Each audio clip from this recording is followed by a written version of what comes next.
Alright, we should be live about now. Let me grab the live stream link or whatever. What's it called? Blah blah. Do I have a stream? No, whatever. Hey guys, this is a terrible introduction. As always with me, terrible introductions. I am sorry I'm late. I've been having some interesting issues with my microphone of just not picking up sound a lot, so should be fixed now. I'm going to keep an eye on the audio levels throughout this. Hopefully we're good. Some of you may be wondering, whilst viewers are filtering in, I should probably create the lobby. No later live streams. Yep, that's fine. Cool.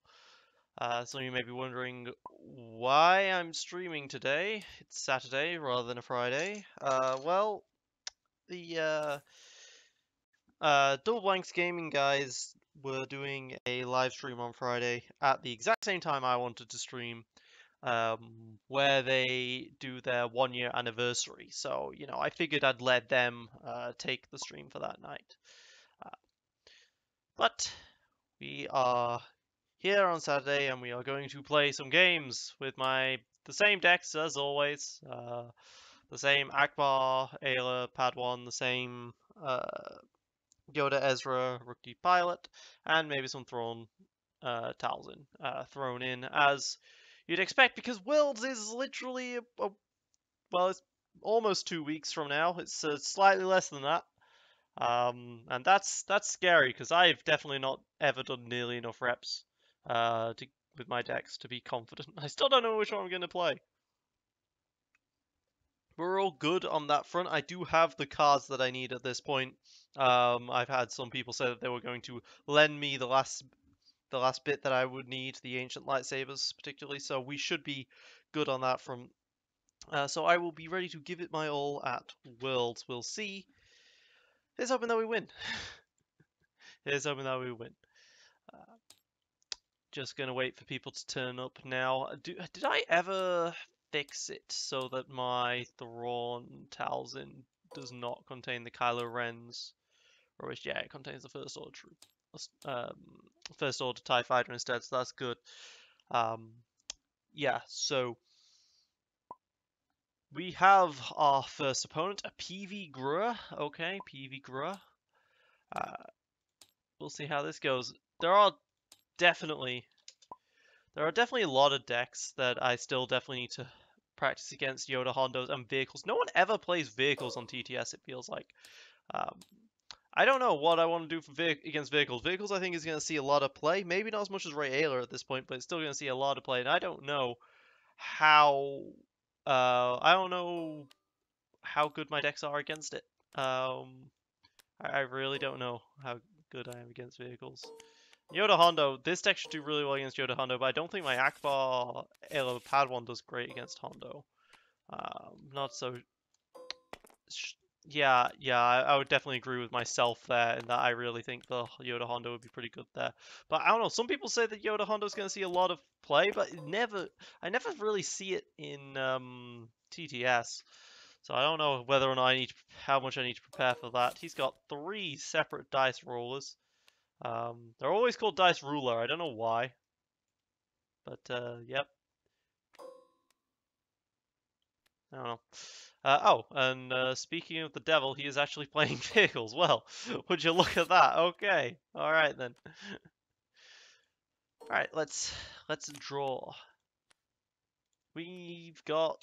Let me get rid of that. So we have our R2D2. I might ask someone for another C3PO. I might do 2 C3POs instead of an R2D2 here. Boomers is an artillery piece, so that doesn't necessarily work the best with Rally 8. I've got a lot of really good ramp though, and you know, I'm against another deck that also ramps, and I want to ramp higher than them. So that's what we're gonna do. We're gonna ramp, and we're gonna hope for vehicles here.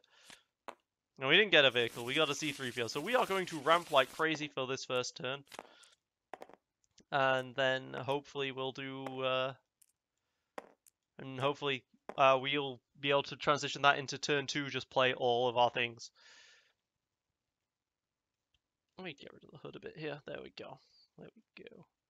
Yeah, the camera. I don't know why I moved the camera. The default's always really good. But, yeah.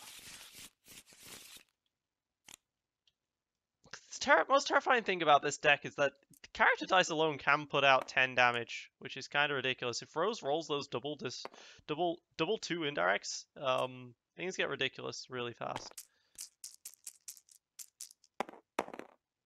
I don't know why he's not using this one at all, but whatever. He gets a 1 to my way more than 1. And being the type of deck that I am, even though I don't have any vehicles, I'm going to take this instead. Even though I don't have any vehicles, I'm giving him the shields here, and he is the tankier deck. I am giving him... I'm giving myself the battlefield, because I don't want him to be able to just play that Y-Wing turn 1. And Grandpa Jake joined in. Hey, Jake. Alright. So, I get to go first, and my first action will be to roll in Ezra to try and get those specials. And I get a special. Nice. Alright. So that means I don't even need to roll in Yoda to threaten stealing his resources. Although, against a vehicle deck, the magic number tends to be either 2 or 3, so he'll probably spend his resources if he can. If he can't, well then, it's not as if... Thing is, if he can't spend his resource now, he's not going to be able to spend his resources later, right? So, I can still roll in Yoda. But I do want to spend time to get this chance cube up. He didn't roll resources, so again, I still feel perfectly fine not resolving this special for now. It's the moment that he resolves Rose specials that I have problems there. Alright. He gets a special. Just a single one though. So I'm okay for now. I do have to worry though if he spends both of his resources on removal somehow. Alright, I got a special on Yoda. That's nice. So I can either take 2 off with Ezra, or I can do the chance cube, right? Okay, he's gonna easy pickings and remove both my specials. So this is why I absolutely should have resolved that special earlier. That was done with me. Okay, good. We're learning. I haven't played this game in a very long time. That's gonna be my excuse right now. Let's put up the C3PO here. C3PO can do a Yoda special to get this chance cube to the 3. Or an Ezra special. Well, the 2. It gives me a lot of options at any rate. God. I am very rusty on my Star Wars. It's good though that Chimera's here as well. Nice. It's good though that I'm getting this now because tomorrow I will be playing the top 8 match in the TTS Season 5 against General Kenobi is his name, or General Jacoby, I think. Yeah, General Jacoby. So I need to not be rusty. It'll be in the morning as well, where it's late at night for him, because it was really awkward, right? He lives in Sydney, Australia, and I live in Britain, so time zones weren't great for us. So we've had to delay it all the way until this Monday. Okay, he's gonna resolve a discard. That's fine. He hits my Rally Aid. That kind of sucks, but I'm okay with it. I'm gonna use C3PO to get a resource and turn this to the 3, because he doesn't have any resources for me to take with Ezra right now.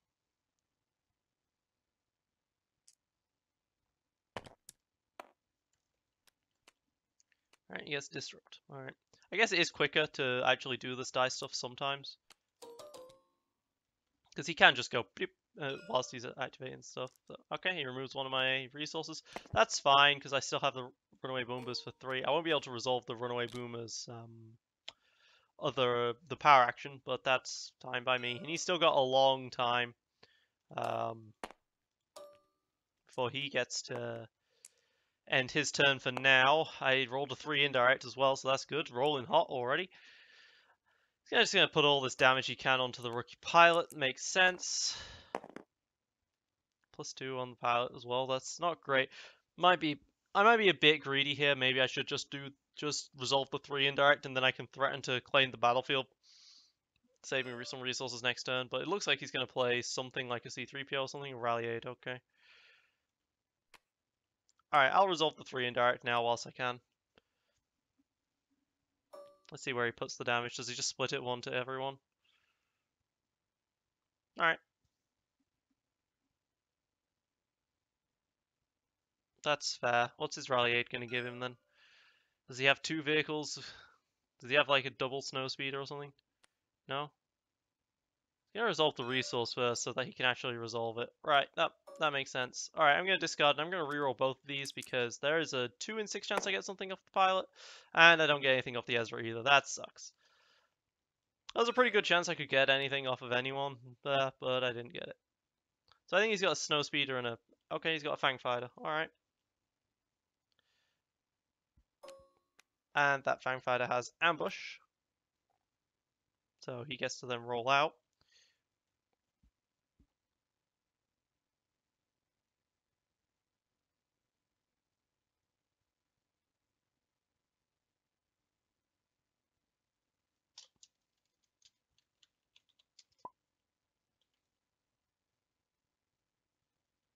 Because Rally 8 is playing the card, so he gets second action because he's got ambush. Alright, and that's a 3 range. That sucks for me. Look, I'm going to claim the battlefield. It looks like I'm going to lose off my rookie pilot immediately. That sucks. That heavily reduces my into the garbage chute plays. He's definitely done a lot of damage this first round, and I haven't. Because that's the thing, right? Ayla does a lot of damage. He managed to get out 6 damage worth, which is a pretty decent start for him. And I was not able to ramp up nearly as much as I wanted to. Otherwise, I could have got out some really good cards here. I've got my into the garbage chute, which is nice, I guess. But I will have to, like, get rid of an Ezra or something for this. Ooh, double Yoda special. That's really nice getting a Yoda special like that. I'm not gonna lie. This gives me a lot of options.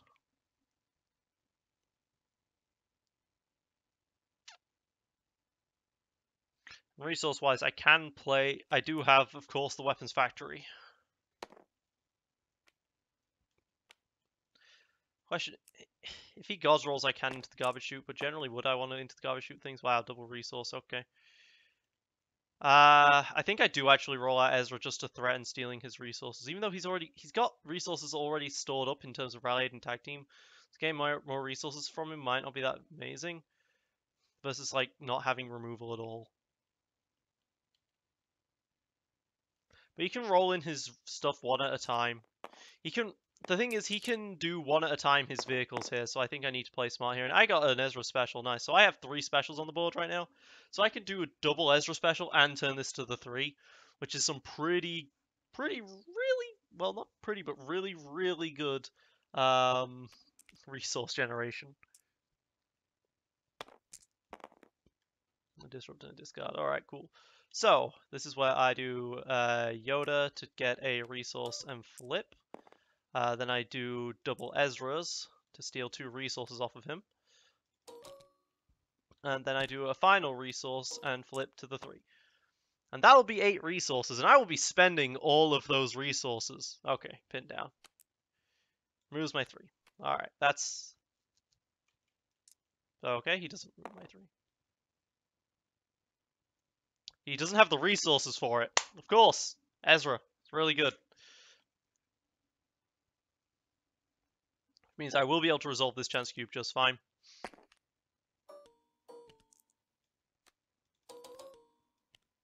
And I will be spending all of these resources this turn, most probably. You resolve the discard. He hits the Y-Wing, that sucks. Alright. Well, I can play the Z95 for 1 resource. I guess I won't be spending all my resources this turn then. Just a lot of them. I know he has... I know he has the pin down for the scruffy looking nerf herder, if I want to hit it with the scruffy looking nerf herder, but I don't. Alright, he activated his Ezra, so his into the garbage chute's not necessarily that big of a deal.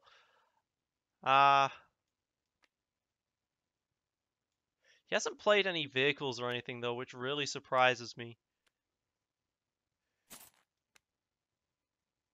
Yeah, you know what?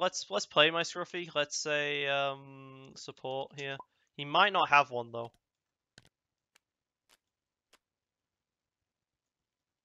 Yeah, so he didn't have a vehicle. He just has Rally Aid there. So good to know that he has Pin Down and a Caution.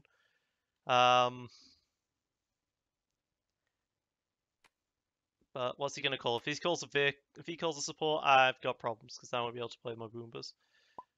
Damn it, he calls it. All right.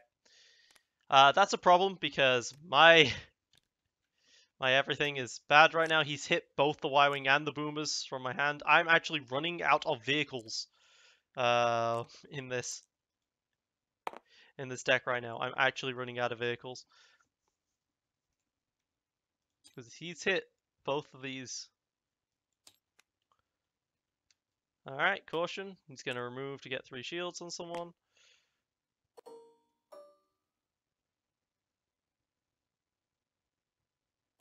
Which is fair. Let me roll another thing. Blank, alright. The thing is, he has the pin down. We know he has the pin down.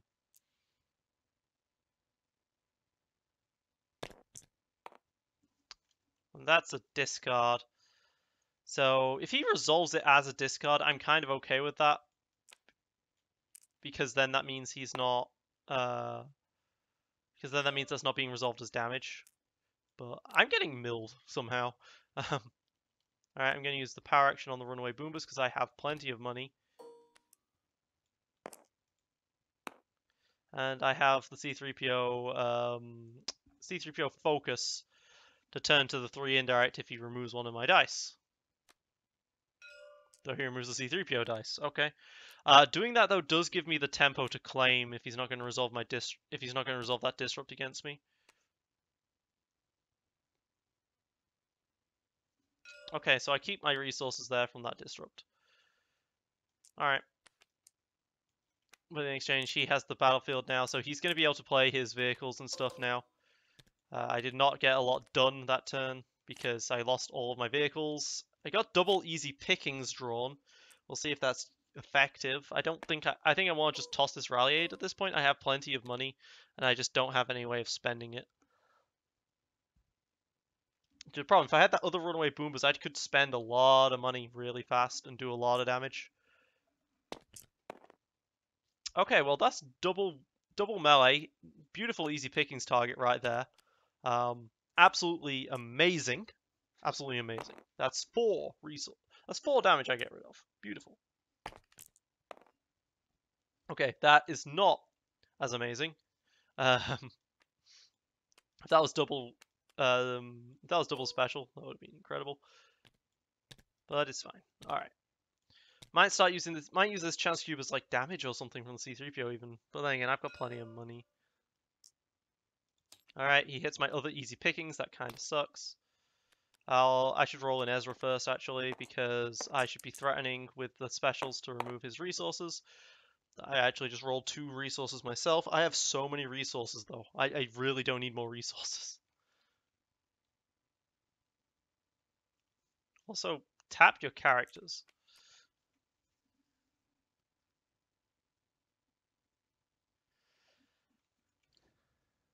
Fortunately, he still only has 1 vehicle out right now. That's kind of insane. He has the battlefield, he has the tech team and the rally aid. He has so much potential money there, and he still doesn't have a vehicle out. He must be drawing really poorly. Alright, double disrupt on the Yoda is potentially worth resolving.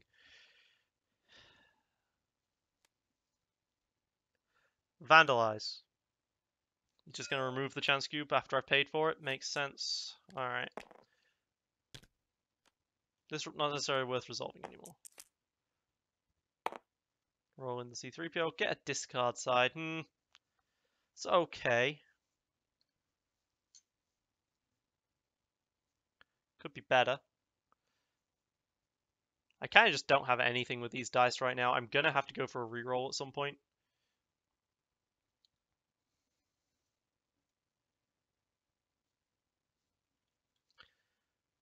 Sounds like I don't really know what I want to do. He's keeping this Ezra untapped for now, which is scary because that might mean he's gotten into the garbage chute.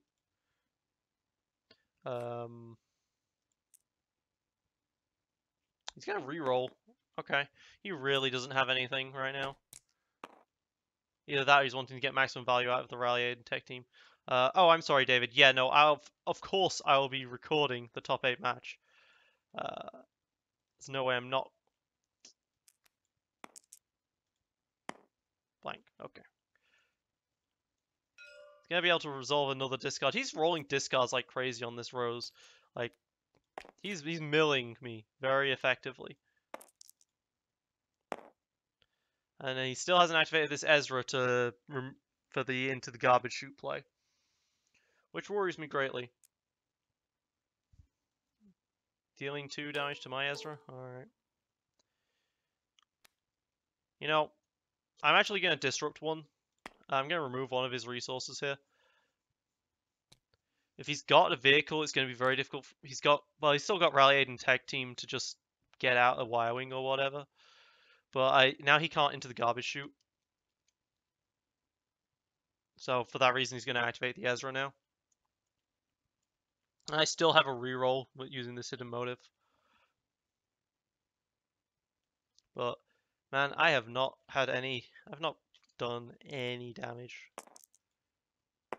Yeah, another blank, beautiful. Pay 1 to roll in another boomers. Said I'd spend the resources eventually. Alright, so I've got a ton of blanks. But he's passing. Does he have 0 cost removal? Is that what he's doing right now? He's got like hidden motive or something? Let's reroll absolutely everything, including that die. 2 indirect. Okay, well I've got a 3 for 1 there. I have plays with this with the C3POs and the Yoda here.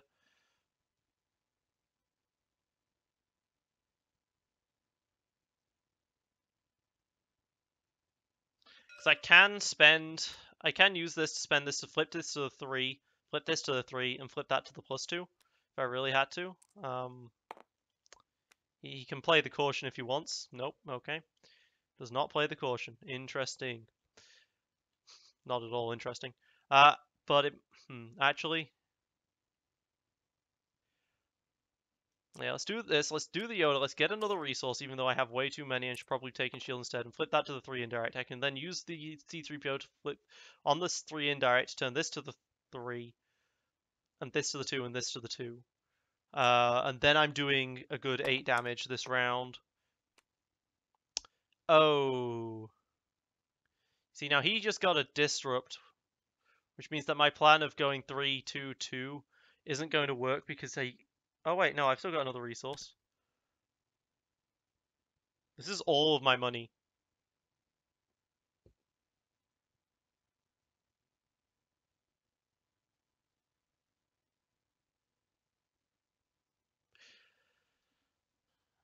It is all my money, but I can afford to do it. So let's do this. Turn this to the 3, this to the +2, this to the +2.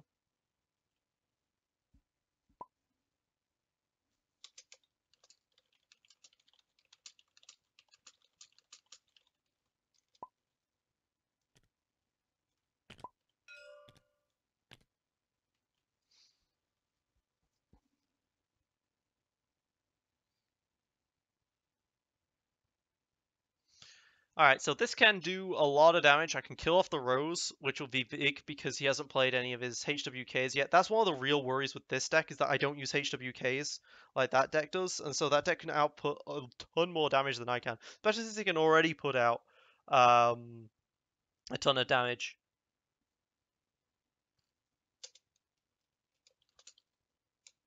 But since I can already put out an absolute ton of damage with the sorry, they can put out a ton of damage with their character dice as well as being able to play those rush cards like the HWK. Alright, he cautions. He's going to protect the Ayla. Which, okay. Which means I'm just going to go ahead and kill the Rose here.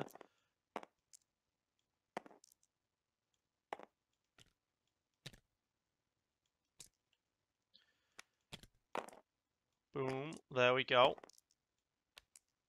And now I have none of those resources that I said I was going to eventually spend. But he gets to claim the battlefield, but I do get at least 2 more indirect off.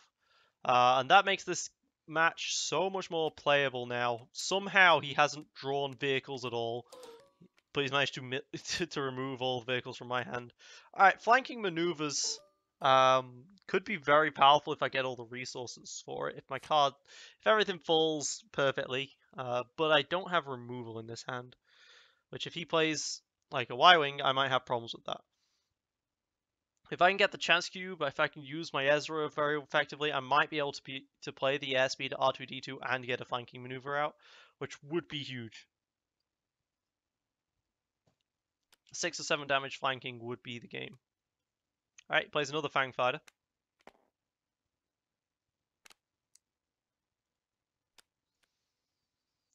For 1.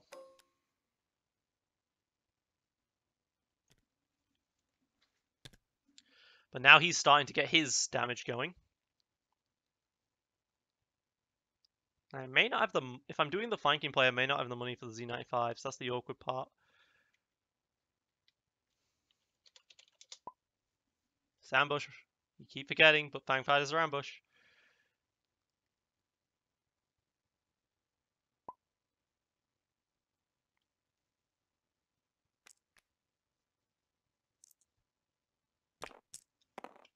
A 1 melee and a 2 melee. Okay, well, I'll roll out my Ezra anyway, because he does have resources that I could potentially take with the special if it learns it. Double blank on the Ezra, so never mind to that. He's going to just throw the damage into my Yoda, to him. Okay, cool. I'm going to play the chance cube on Yoda, although this does awkwardly mean that if he rolls in the Fang Fighter and rolls into damage, the Ezra's dead and there's nothing I can do about that. Instead, I could have just rolled in Yoda now, and then he could have potentially got specials for me to use the Ezra. But I think I need to use my dice the most effectively I can right now.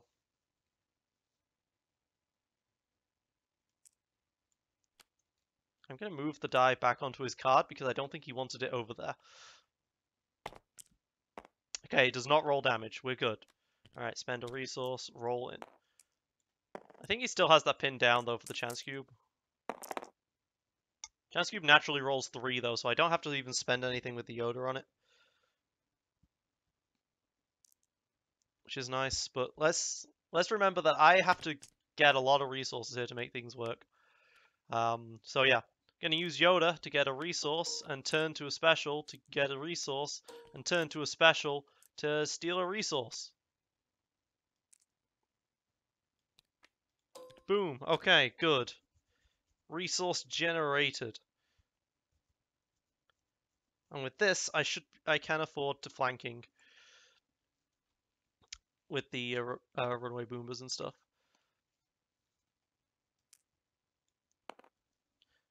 Although I might keep the 3 resource out there as a for a C-3PO focus.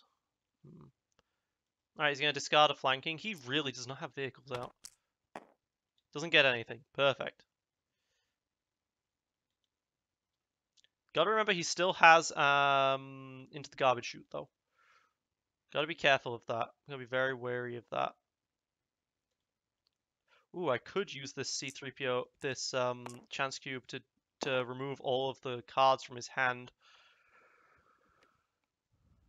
Okay. Because he's going for this rally aid play here. Alright, now he got 3 ranged. Alright, if that had landed poorly, then I would have, but he's getting what he wants here. Especially with that resource, he gets the resource as well.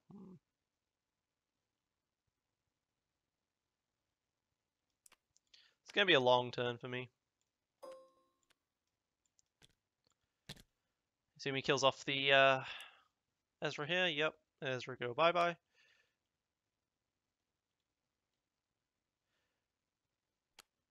He still hasn't activated Ezra, which really, this is really worrying me that he still hasn't activated Ezra. Because, I mean, that says to me that he's gone into the garbage chute here. I'm going to roll in a Boombas, actually. I'm going to roll in a Boombas if it lands on a 2. Oh, it lands on a 3. That's really good.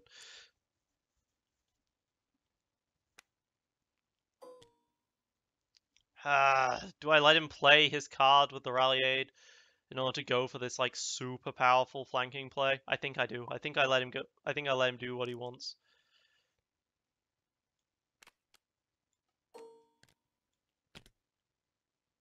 I mean, spend some time here. If he doesn't, at this point, the jig's up and he's gonna have to pass for if he wants to do these into the garbage chutes. So which allows me to roll in the R2-D2 at least, because R2-D2 is very unlikely to hit that melee. And there's a disrupt on the R2-D2. That's just beautiful, because that says you can't into the garbage chute anymore. Does mean I'm not going to be able to flank him quite so effectively, but it's definitely worth it.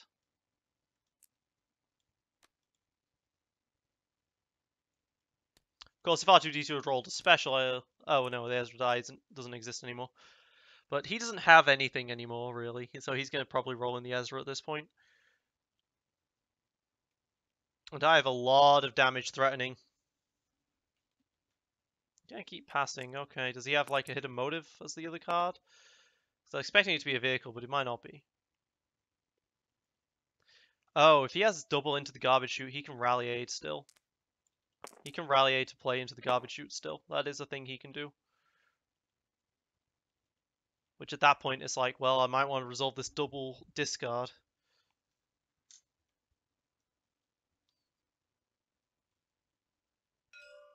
Okay, he's going to rally aid. He's going to try for this into the garbage chute. If he has two of them. Okay, here's the Republic Cruiser. That's fine by me, because that means he's not garbage shooting.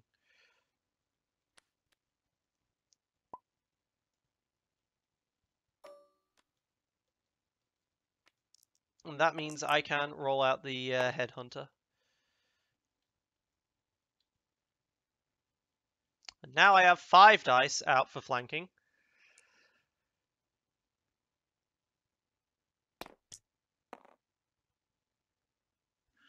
Now I will... Now here's the thing. I could play double flanking here with what I've got. Or I could be like, let's just focus into damage and kill them.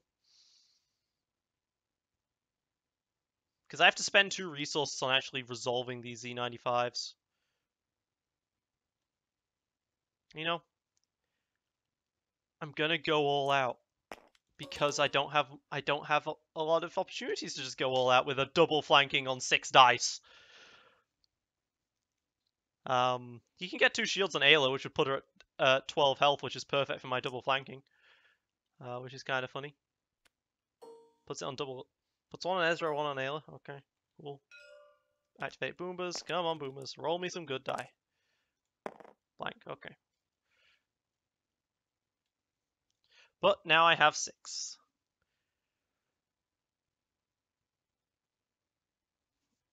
Alright, so with 6 I can do a double flanking.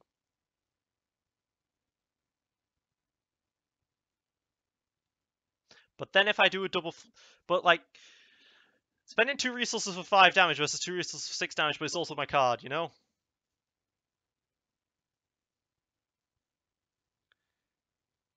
But I could use this Boombas as a focus to do, like, to turn one of these into a resource. Yeah, it's worth it. So let's flanking for 6 against Ayla. 6.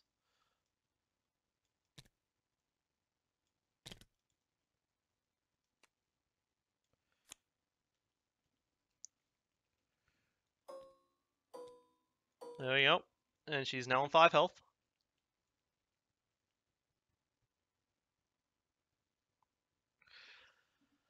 I'm using this Boombas to turn dice. I can turn this to the 2, this to the 3 to kill it, which means I can spend this flanking.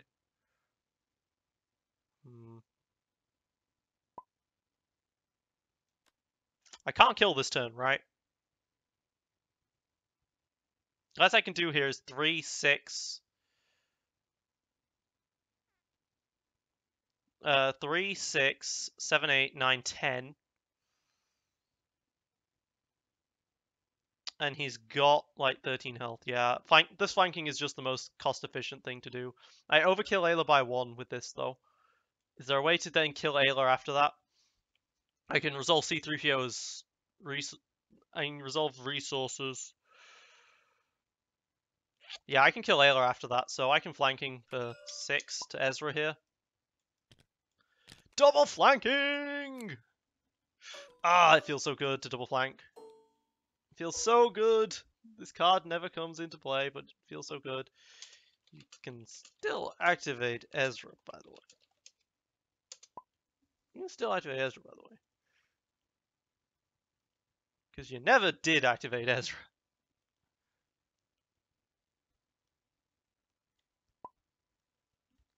Okay. Well, alright then. Yeah, because these Z95s have resource size on them. So resolve as a focus to go for a resource, a 2, and a 3. Resource.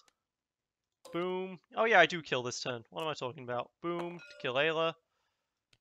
And then boom to kill Ezra. Boom! GG! 12 damage out of hand! And that's why I have flanking in this deck, because flanking is really, really good. Even though the Boombas sometimes leave a lot to be desired. That went really, really well. Nice.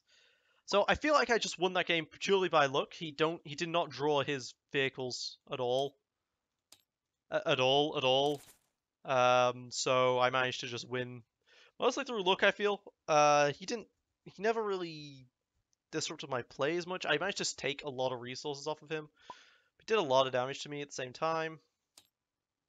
But I think that turned out better for me than than that matchup normally would.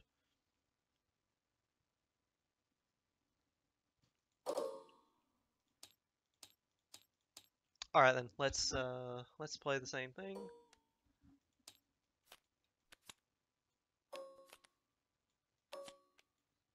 I'm gonna go close my door. Go back 1 second. I closed my door. Oh yeah, he needs a promotion.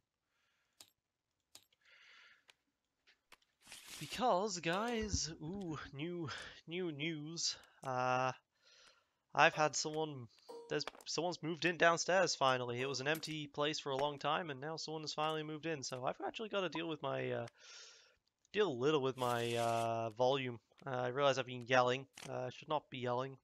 So adjust your TV sets. All right, I don't want any of these. I'm up against a Yoda Qui-Gon, so I'll keep the easy pickings in case of the Yoda double special, which is fairly likely. And I'll shuffle the rest in. Okay, I did at least get a vehicle for Rally Aid, but it's not so useful if I take my battlefield. Yeah, my battlefield isn't so useful here because of the because like the cost of the vehicle is decreased by 1, but I've got a Rally Aid. But then again, I could use this and still play the Rally Aid, and then I could like Rally Aid out a Scruffy or something if I had to. Interesting, he accidentally flipped his deck. But so now I know he got rid of an heirloom, so I should probably call support with this Scruffy.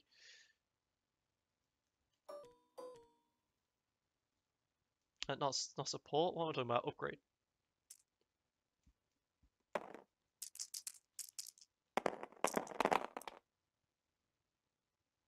All right, so I beat him by 1. That's pretty nice. So I don't want him to be able to just get shields.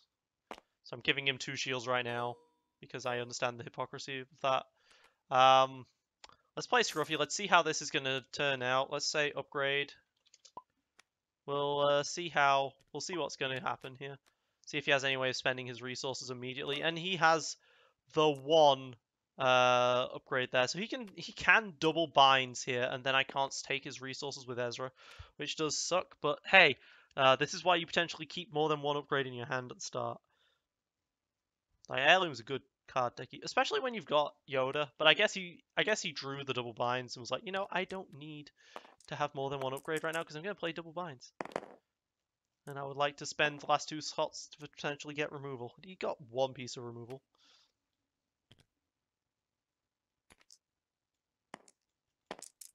He got 1 piece of removal with that hidden motive. Alright, double Yoda special. That's what I like to see. Yeah, that is very, very slightly off the edge, but I'm going to keep it. Okay, a double focus and a shield. Alright, so it looks like he's not going to be He's not going to be rolling double resource for my easy pickings here. Although I guess Qui-Gon does share quite a lot of stuff. If Qui-Gon had got a shield, yeah, I could definitely have used my easy pickings there. That was a misplay on my part. Oops. Question is, do I really want to use these Yodas to get resource on Ezra? Because he might do a discard reroll, get some actual specials with Yoda. No, it's worth it still. Let's go resource. Let's get a resource. Let's turn to the resource sides. Because I could turn to 4 range right there and do like a T-47 rookie pilot stuff with 8 potential range to go for a really good kill at the start. That would have been a smart choice, but I went for resources instead because I didn't think about it. But either way, now I can easy pickings and get rid of those 2 potential shields. That is 2 damage I got rid of, which isn't great, but I also got rid of potentially a lot worse than that with the double focus. With the double focus, he could have gone to the special and the 2 melee, done the 2 melee, and done the special, which does 1 more damage and a resource, you know? As it stands, he's just going to get a resource and a shield.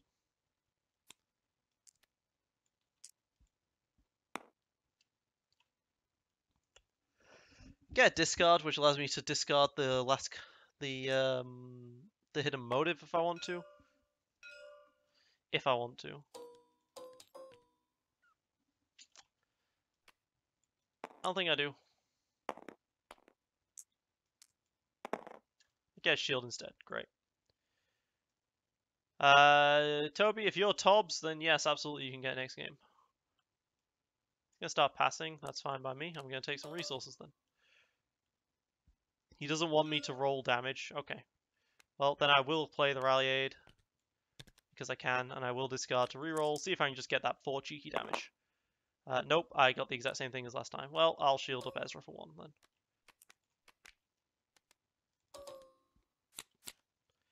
Alright, caution. That'll be very useful on the Ezra here.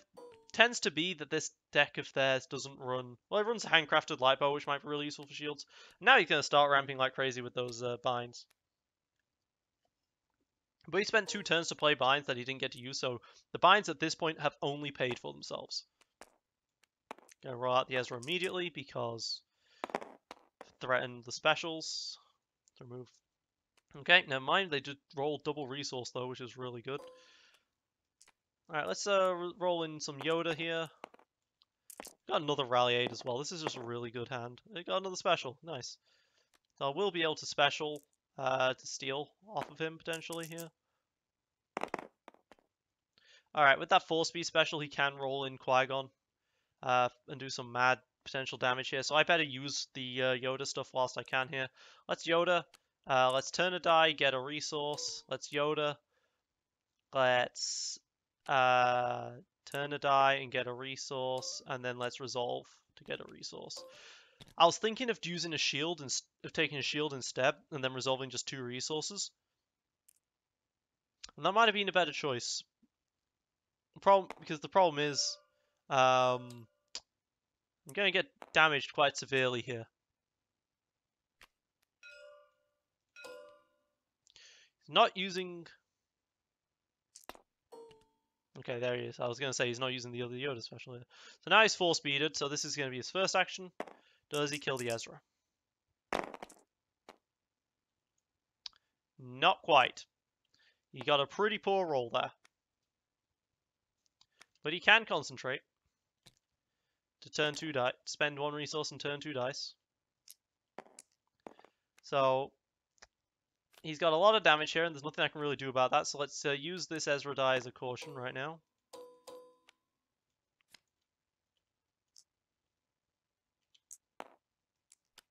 Could have just resolved the 2 Ezra's last turn, you know? I wouldn't be able to caution. Thoughts. But then I could have resolved the Yodas as another shield. Let's play the other Rally Aid at any rate, and now I can do some serious Rally Aid shenanigans and get some ridiculously high damage outputs.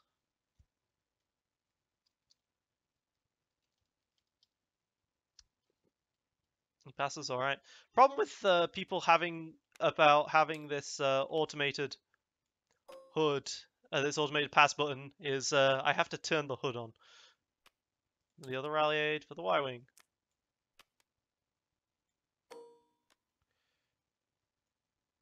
Fourth pass for the Fang Fighter.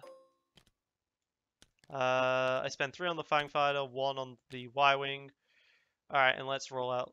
Let's start rolling out here. Let's roll out the Fang Fighter. Blank. Let's roll out the Y-Wing. I'm expecting a hidden motive to come out. Yep. As I expected. Probably gonna choose special. Yep. And I lose the Y-Wing die. Alright. Headhunter. Blank. This is not looking good for me.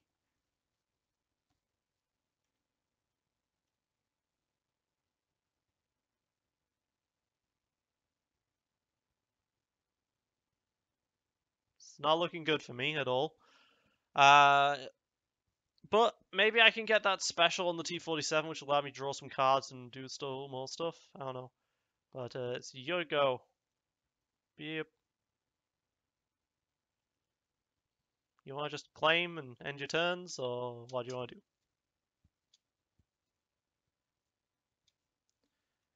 Grandpa.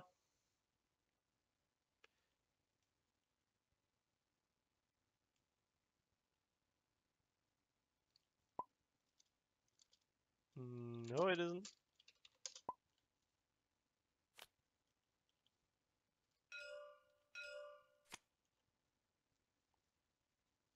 Alright, now I can roll this S speed. I only got a shield. That sucks. Who do I want to reroll with this? I don't know. If this gets 2, no, I guess a blank. Okay. Well, I've been getting really good, really good rolls there. I really like that. All those blanks. That really sucks. Let's, do I shoot Qui-Gon? Or do I shoot Yoda? Yoda's a ridiculous engine. But he has the heirloom, so he's just gonna redeploy as it is. So, all right, 5 more cards. Let's go. All right, there we go. I've got a flanking and 3 more special supports. This could be a really good turn. But he now has a Shotos, which is terrifying. Let's just roll out my Yoda immediately. Those specials can translate into shields, which I might need at some point, but I do also need resources for all of this that I've got. Alright, he did get the 4-speed special. Yeah, let's just use this Yoda to get a die in turn. To do this, to get a shield and a resource. There we go. That way I survive a little better. Don't want Yoda to die this turn, and he is definitely in death range.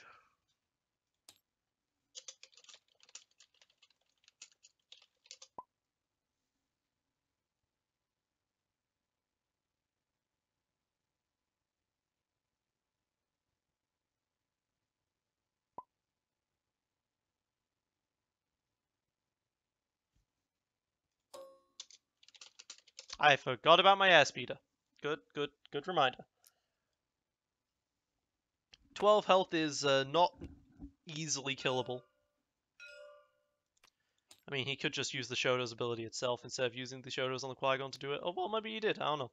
They're the exact same thing either way. And then he gets a lot of shields.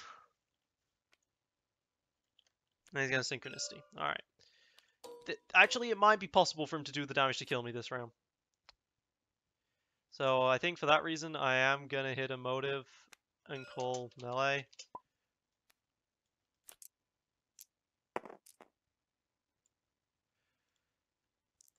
And it landed on a shield instead. That was unfortunate. You're not convinced that this lineup's better than Rookie Hera Maz. I think it is a lot better than Rookie Hera Maz. Rookie Hera Maz has the problem of dying to Boba's 7th sister, and this can really screw with my opponent's resources. And it has more survivability. Well, no, it doesn't. Does not have any more survivability at all. Alright, there's the 3 melee and double Yoda special, which is absolutely terrifying.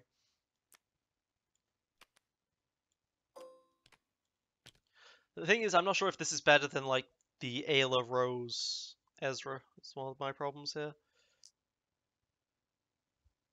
I think I might need Force Illusions in this deck. I don't know. But either way, he's definitely going to be able to kill Yoda this round, and that sucks. But I should be able to kill something of his with these flanking maneuvers if all goes well here.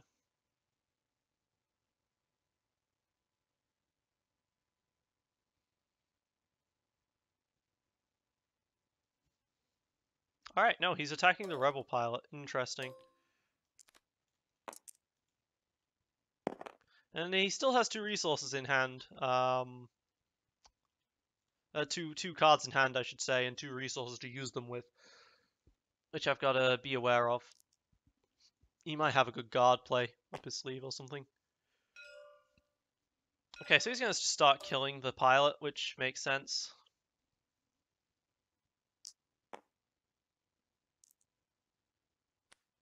Yeah, he can kill the pilot here. Definitely, with what he's got. And so he will. I'm okay with that. Shield. Would have rather had the special there.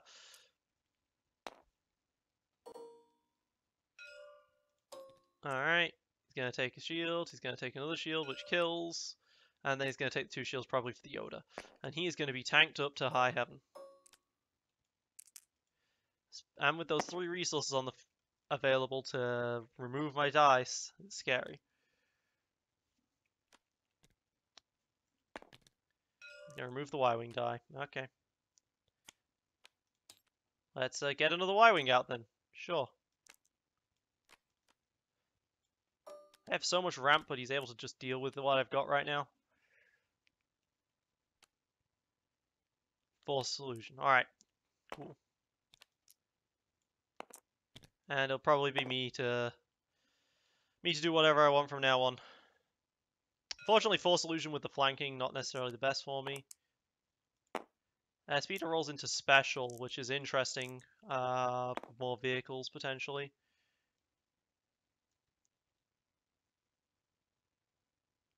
Probably not, though. The chance I get more vehicles is very slim. Am I okay with just doing, like, 6?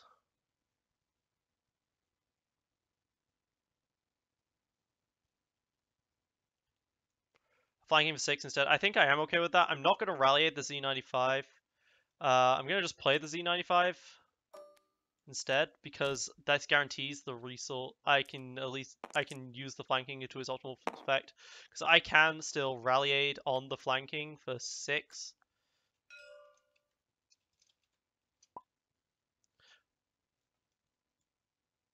And I only lose 1 resource for it. Alright, cool. And then I can airspeed it to draw 2 cards. Alright, cool. And this is some reroll fodder.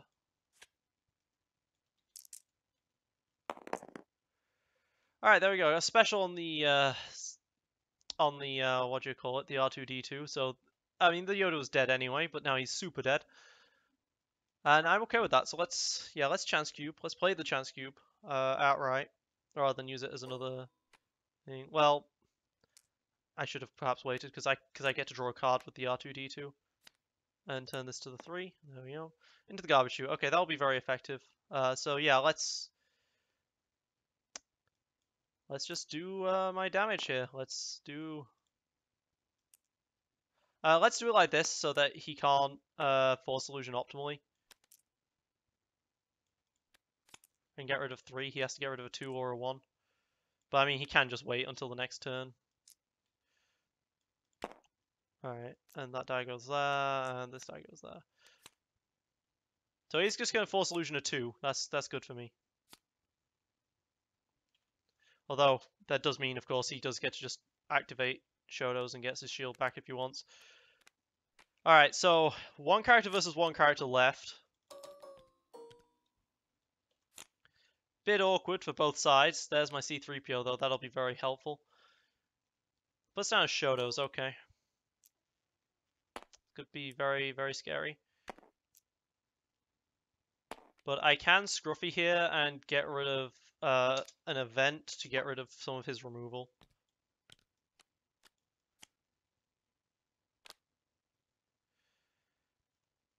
Ooh, what do I get rid of here? Close Quarters Assault would be scary, but not scary enough. I'll get rid of the Concentrate, actually. Force Misdirection could be terrifying, but I don't share symbols with him, so I think we're good there. And between Into the Garbage Chute and Overconfidence, I can deal. Yeah. Some serious damage there. Between Overconfidence and Into the Garbage Chute, I should be able to deal with what he rolls out. Yeah, so I can just Into the Garbage Chute, pay 1 to remove the 2 and the 3, which is absolutely what I want to do. Because if he had Concentrate here, I would potentially be in trouble. I couldn't handle a Concentrate which would fix all of his dice, along with everything else that's going on. And he's keeping his resources which prevents the Y-Wing specials from being particularly effective. Oh yes, he can CQA for 2. Ah, I lost the C-3PO. That's bad. I can rally aid out the Fang Fighter though. 1. Now, I know the last card in his hand can't stop me at all. Being the Force Misdirection. All he can do is hope to hit me if I get a resource side. Which, I mean, it's definitely worth him to just stick around and wait for. In case I do roll a resource. So I'm going to roll things that aren't resources first. Alright, Airspeeder gets me 2 more cards. Fang Fighter and a Boombas. I can't afford the Boombas. So I'll probably end up discarding that.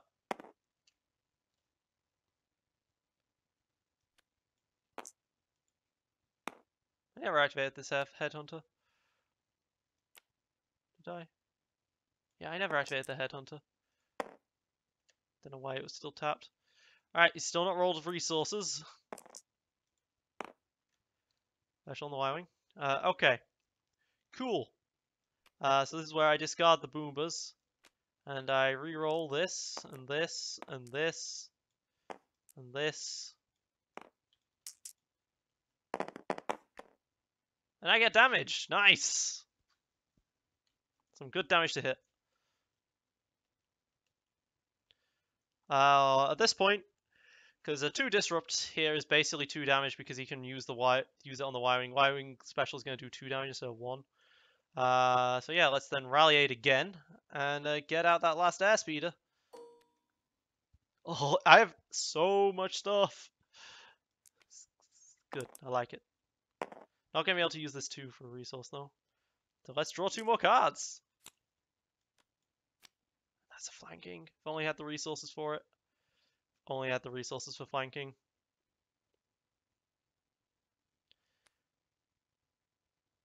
Alright, well, I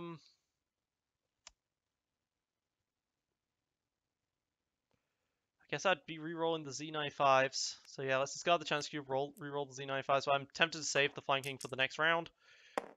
And I get a resource for him to remove with Force Misdirection.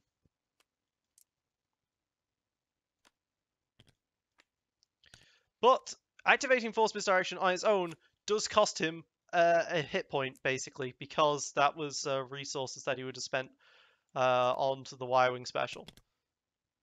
So he prevented 3, but he took 1 in exchange. So yeah, let's go ahead and just start doing my damage here. Let's do 5. Boom. But the thing is, Yoda is not going to survive next round before this happens, unfortunately. I needed to kind of kill him this round, and I just haven't been able to.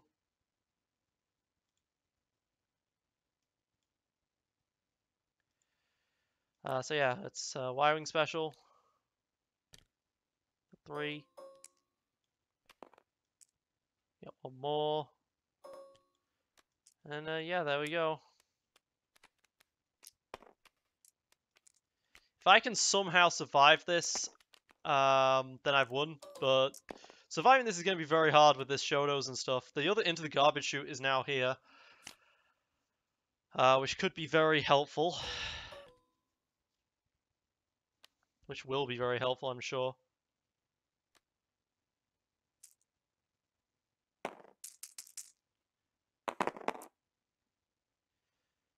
He needs to get a shield back on the Shotos before he can do anything with that, though.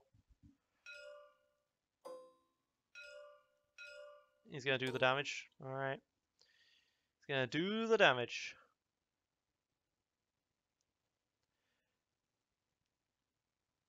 Alright, I think he might have another Synchronicity.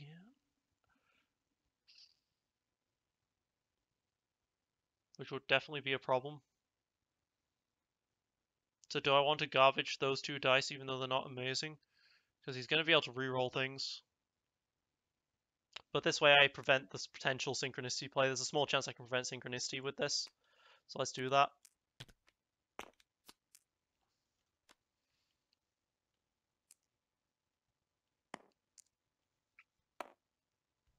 His Tansy only has 1 damage on the field. Of course, if he has an Ancient Lightsaber, this gets a little harder to kill him. Alright, does not have Synchronicity play still. Let's start rolling. Let's roll Fang Fighter instead. Ranged. Nice. I can ping a shield off of him, which is 1 less damage he can deal to me. Because I'm not gonna bother with the flanking this round. Let's be honest here. Alright, he does get the potential for a Synchronicity play, but Synchronicity puts him to 8. Doesn't kill me. Puts me to 8, sorry, but doesn't kill me.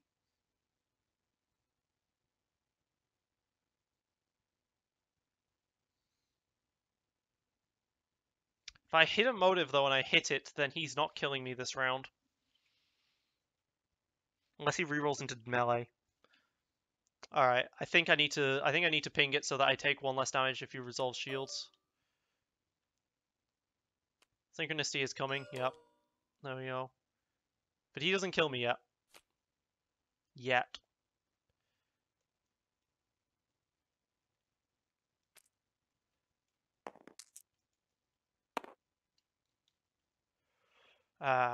One damage away from lethal so far.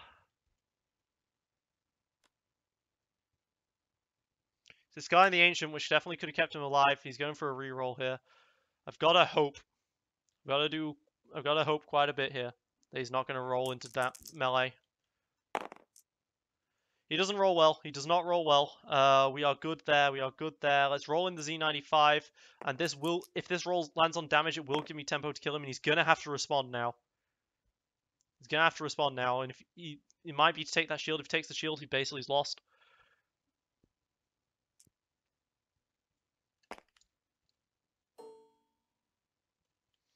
Alright, and then I just roll in this other Z95 now, and the tempo will kill him. Alright, he has to respond to this or it's game. Mind Trick. Alright, well, gonna split my 2 dice up like that, but this means he can't reroll, and this probably means I win. Now, he might be like, I'm gonna remove the 2s, and that's what he's gonna do. Alright. But I have so much. I could always just flanking if I had to, because of Rally Aid. GG.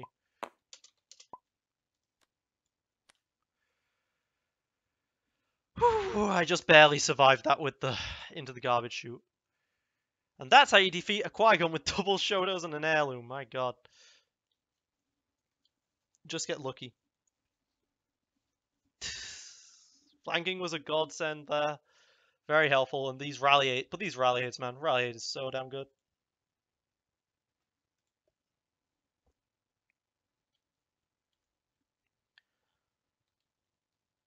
No cards left in deck, though.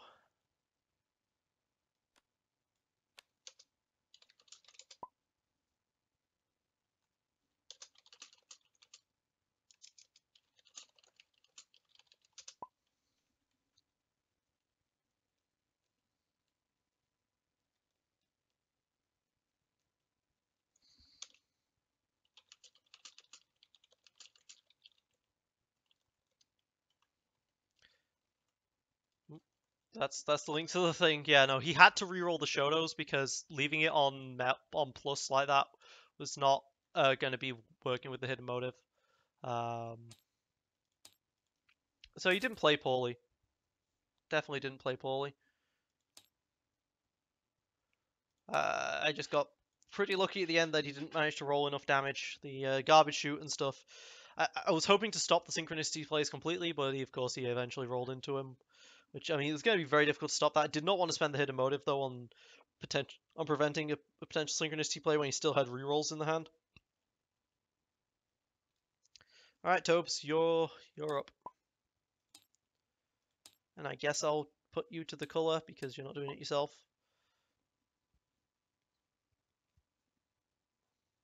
Because you can click on your character in the top right and press change colour. That's how you change your colour. But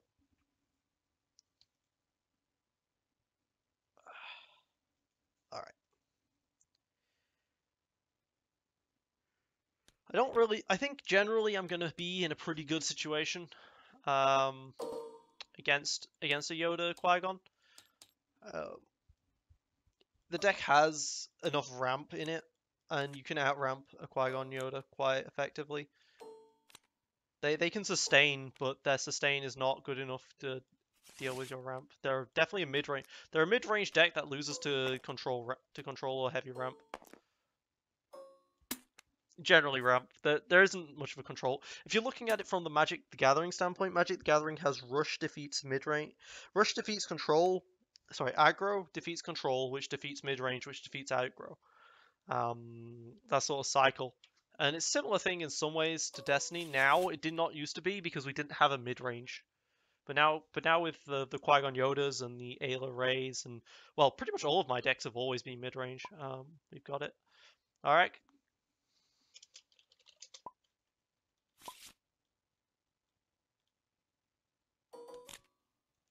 Alright, Chance Cubers is a really good start here. Runaway Boombas. Do I want this or the C95? Which one would I prefer? Alright, who am I against? I'm against Talzin Vader. They could do a lot of damage, but not through, not necessarily through damage. I'm gonna have the resources for it though, and not taking early damage is gonna be crucial against this deck. So yeah, I'll keep the Into the Garbage Chute here. I will keep the Boombas. No, I won't, because it's a vehicle. I won't keep the Boombas in case I win the battlefield roll. So I'll do this. Now the thinking here.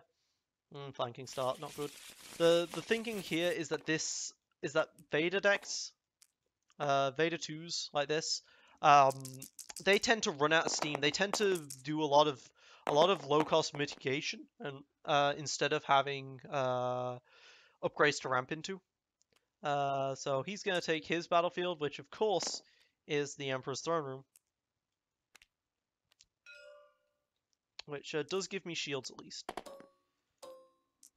Put one on each because I don't want to get intimidated, because this is definitely the sort of deck that would run Intimidate.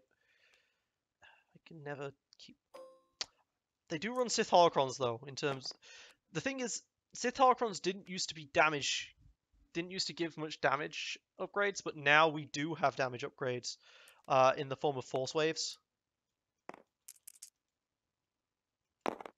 So that might throw off my calculations a bit. But either way, if I remove all of the dice, if I remove all of his resources, then he can't roll it in this turn at the very least. Alright, does not roll in damage. Yeah, I think my Into the Garbage Chute was a bit misplaced here. Alright, rolled into a Yoda special, which will give me the resources necessary.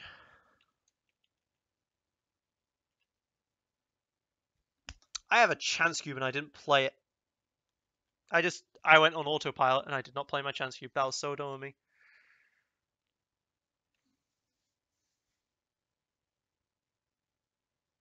That was genuinely extremely dumb of me. Why didn't I Chance Cube?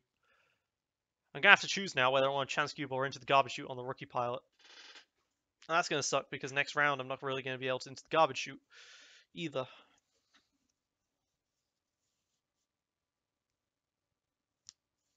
But I kind of do want the Chance Cube here.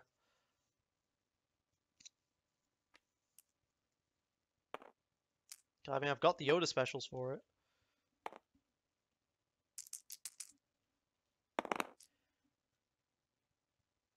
Alright. He's got a 2 range. He's got a focus on that Holocron, so he's gonna be able to do a good like 8 damage this first round. And it's an odd number. So he's gonna be able to do a good 8 damage this first round, if he wants. He can do 6, 7, 8 like that. He can flip this to the 2 actually. He can do 8 and then he can do 7 and then claim. But he's not going to do that, and this is actually the perfect chance for me to garbage shoot. So I guess I'm not going to chance cube. But the thinking here, I think he's thinking here. I think the thinking of he's thinking here is that he can always just claim and use the Sith Holocron there. It's not the best for him in terms of everything, but it works out. It's not the best for him in terms of everything. Beautiful.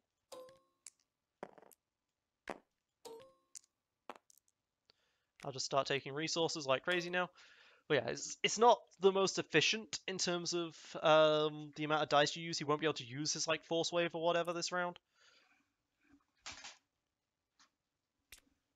But it's, you know, a free turn.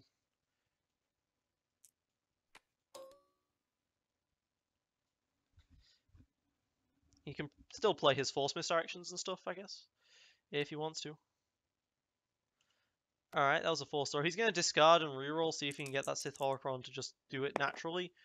Because if it does roll naturally as special, and then he can roll out like a Force Wave, as I've been mentioning several times now, if he can roll into a Force Wave and then claim, he'll be able to use his Force Wave, the ability of it.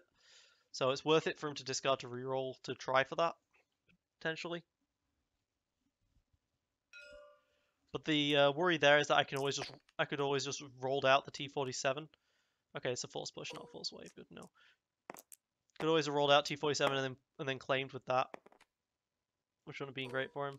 Let's play 2 more resources now, and roll this in. 1 range, that's pretty good. Yeah, I'm gonna keep the flanking. Okay, because I'm gonna keep what I'm getting here. Shields is really good in general. I'm gonna do the damage to the Vader, even though the Talzin is gonna be the one with all the upgrades on it. And the Talzin's the one with the cool ability, because the Vader, a point damage to him means that you know, he's doing a lot of the damage. And point of damage to him is 1 less special he could potentially use.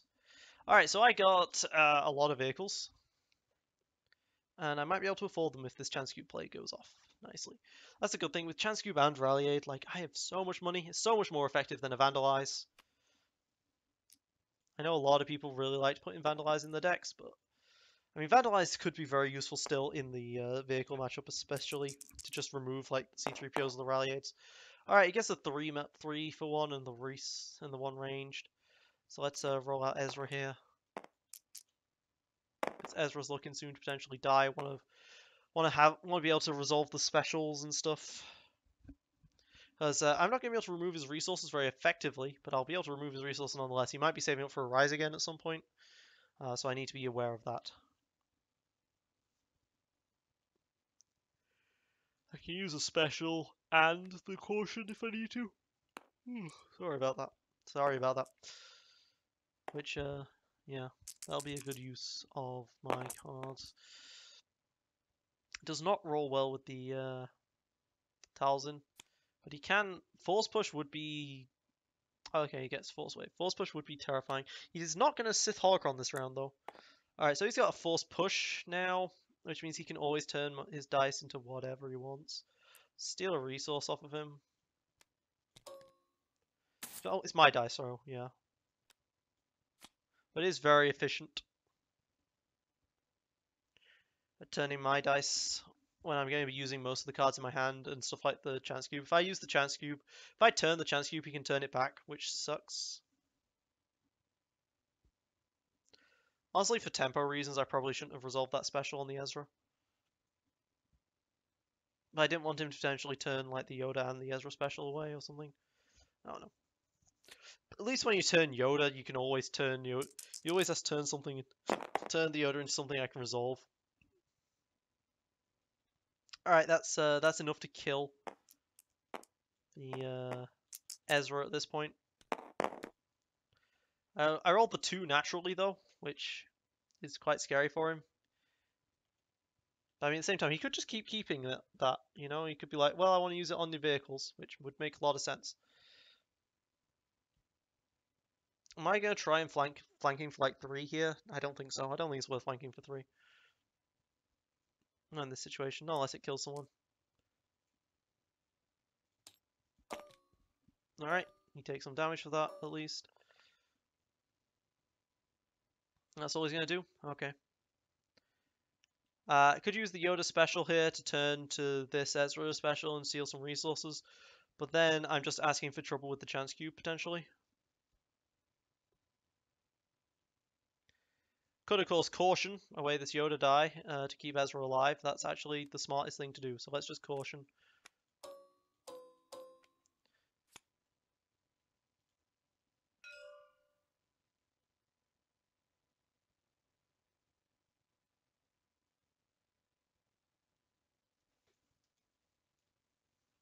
If he has an Intimidate, that's sad. But...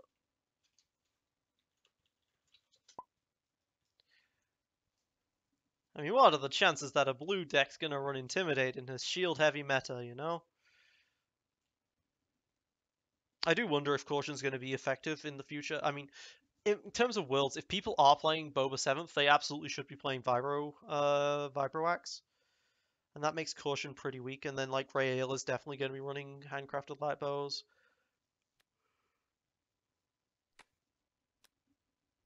That was effectively a pass without a pass. I'm just going to take the 2 resources. I don't need to take the 3rd. I don't need to be that ridiculous with it.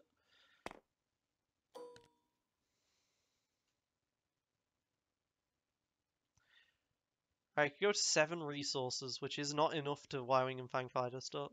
Both Y-Wing and Fang Fighter. To do all 3, should I say? But it is good.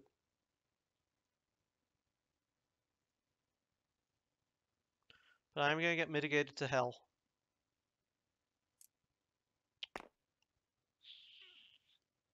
I kind of need to keep his resources down is the problem. Let's just do that. Let's just do it the disrupt. I want to be able to use the Yoda special with Y-Wing. Or something else. You know, just keep my options open.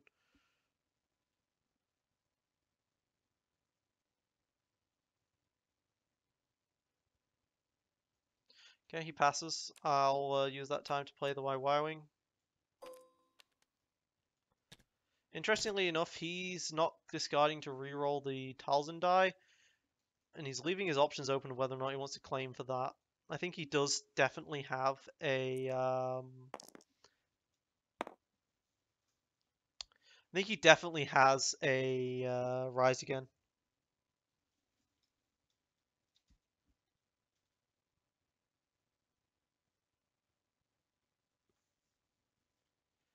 Doesn't know whether he wants to pass or not.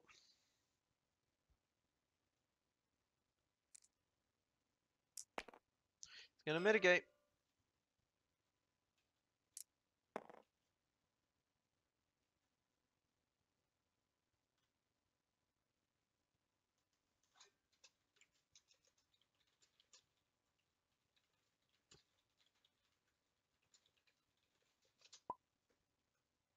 Is he turning the Oda to anything?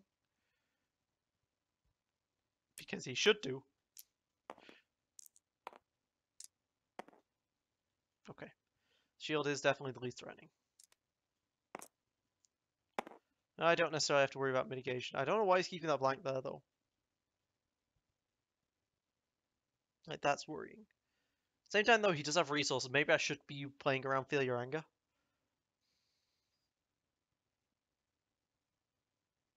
Yeah, I should really be playing around Feel Your Anger. I'm actually going to discard. Do I discard my flanking? I'm just gonna roll in Z95, even though I said I should be playing around playing Feel Your Anger. Look, I'm gonna get punished for it. It's just gonna be what happens. Could always claim. Fuck. Wasn't a Feel Your Anger, but it was a something. Fortunately, his it will mine is not effective because it's only a one ranged. But still. Puts the one into the Ezra. Oh, yep, okay, into the Ezra. And the special into the... I'm going to put 3 into that guy and 1 into this. Alright.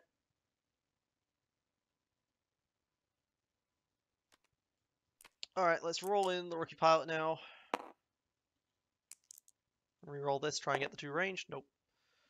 So that's what he was doing with all his resources. Good to know. Now he claims he's going to do 3. Strange, he never rerolled the Talzin. Very strange. Alright, discard this Fang Fighter. Let's reroll these 2. Let's hope for something good. Don't get what I want, so let's discard this the flanking now, reroll these 2.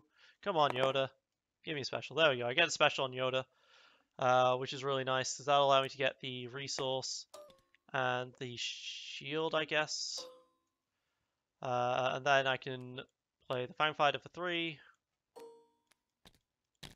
And roll that in. And nothing on the Fang Fighter. That sucks. Well, I can still do 4 to the Beta.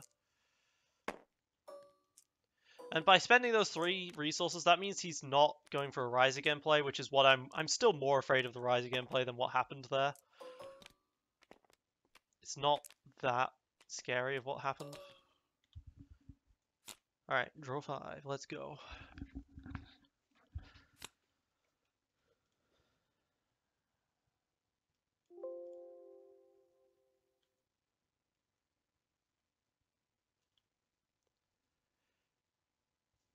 That was my computer. My computer just pinged.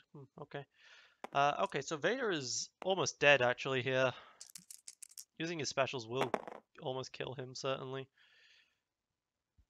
Doesn't quite get what he wants, which is good for me. Runaway Boomers is a thing, so I can afford to roll out Ezra here. I've actually got a really nice hand following up here. It's just a good hand that'll stabilize the position. I can do a little bit of ramp, and I can do a lot of removal here.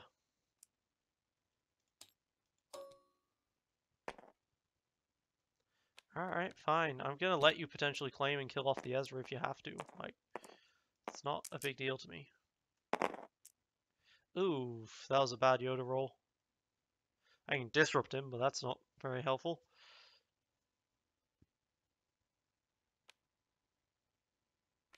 And of course, double blanks as well for the Feel Your Anger play. Yeah, let me just remove that final resource so that he doesn't Feel Your Anger that. So he doesn't have a chance for another Feel Your Anger, should I say. This is not looking quite so good now. Alright, double... So he's got 3 discard potential here, which is terrifying. 4, actually. He can discard 4 if he wants. Which is absolutely terrifying.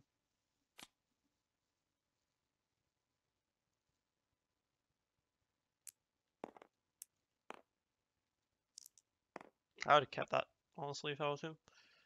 Alright, let's...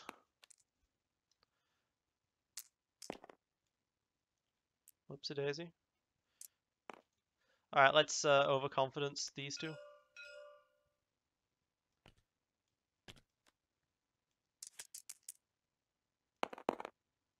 Alright, and he loses that at least. The Sith Holocron is also not a special, so Sith Holocron can't turn to anything. Ezra does die to the single range damage. He resolves that, sure. Roll in the Y-Wing. 2 ranged. Alright. 1 away from killing the Data.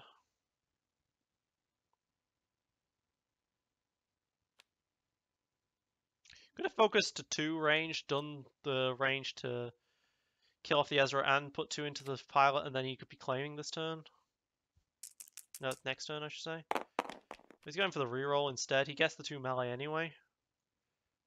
But 2 melee means he's not using a special, so. Let's just keep rolling dice.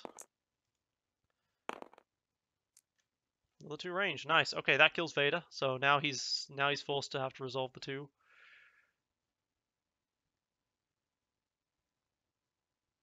Or else I kill Vader.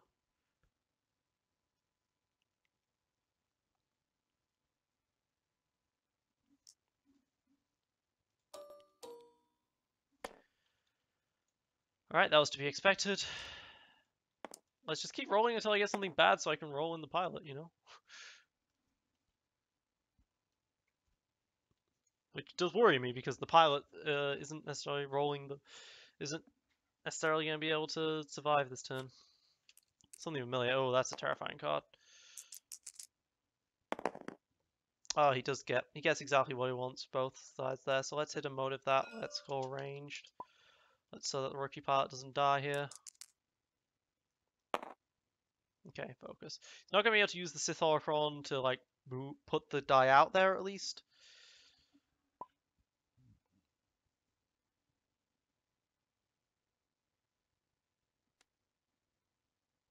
I do have another hidden motive if I need to. Which I probably will need to.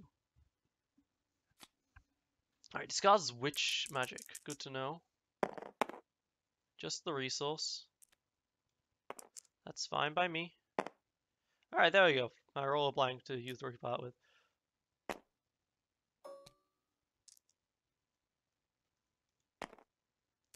Do I discard from his hand? No, he didn't roll the Sith Holocron thing, so shouldn't discard from the hand here. Let's discard a Runaway Boombas to. Well, no, let's not discard the Runaway Boombas. Yeah, let's roll in the rookie pilot first. See if I get a good. Because I probably need to re-roll the rookie pilot. All right, I get a 3 for a resource. Don't have resources.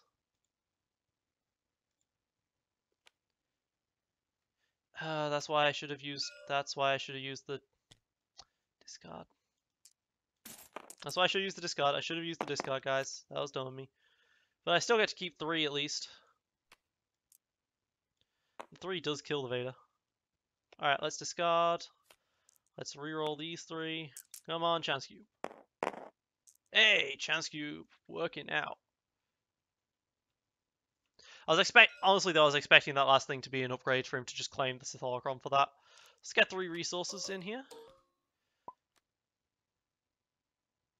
Do I want to play the Runaway Boom? No, I can't really play the Runaway Boombas here. I'm going to keep the Hidden Motive. Some good removal there. I'm going to reroll these, see if I can get the +2. I get the +2. Nice. Okay, so 3 to her. And 5 to her. I called Vader a she there. That was bad of me. I should not have done that. I should probably know Vader's gender at this point. You know, it's only been, what, 30 years since the thing came out? It's been longer than that. When did Star Wars come out? That was a long time ago. I mean, I definitely wasn't around for it.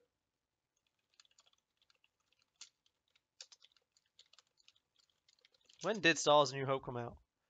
27th of December, 1977. 2 days after Christmas. Interesting. Alright, what is he rolling? Ranged, okay. With that, he can kill off the rookie pilot. Was that a Frighten I just saw? I think that was a Frighten I just saw. Alright, since he can kill off the rookie pilot, it's kind of no point activating him. Let's just roll in the Yoda right now. Maybe I can caution him alive to keep him alive.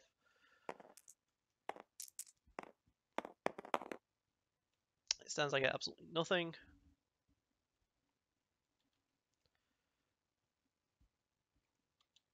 Alright, rookie pilot goes by. Still got to be careful of that other potential Feel Your Anger.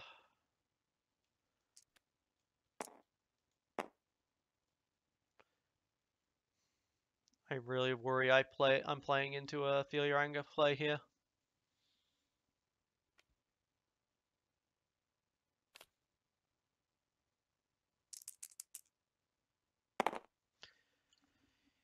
Gets another resource. He could do a It Will All Be Mine play again, potentially. And I just rolled a third flag. Oh. So glad he doesn't have Feel Your Anger right now.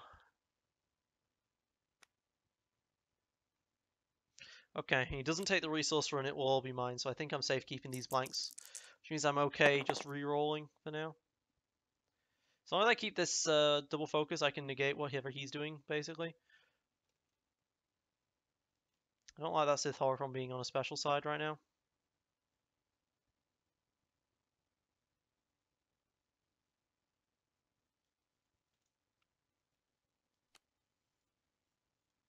But I mean, he's not going to kill Yoda this turn. Fourth blank. Beautiful. If he's slow playing me with a Feel Your Anger, that would be incredible. But I don't think he is, let's be honest. Alright, let's roll in the Headhunter. Hey, not a blank. Alright, Sith Holocron goes back, and out comes a Force Wave. See? Force Wave doesn't kill me.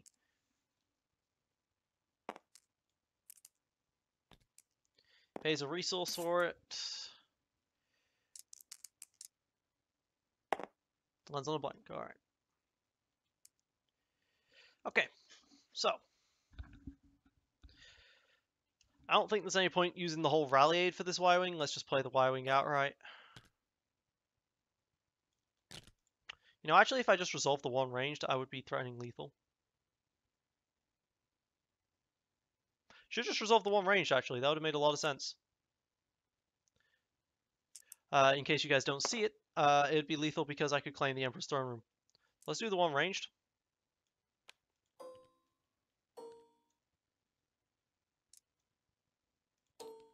Alright. And then I claim to do the Y-Wing special for the game. GG. Should have saw that. Should have saw that a while back. Kind of forgot Emperor's Throne Room was even a thing, because he was not using the Emperor's Throne Room very effectively there either.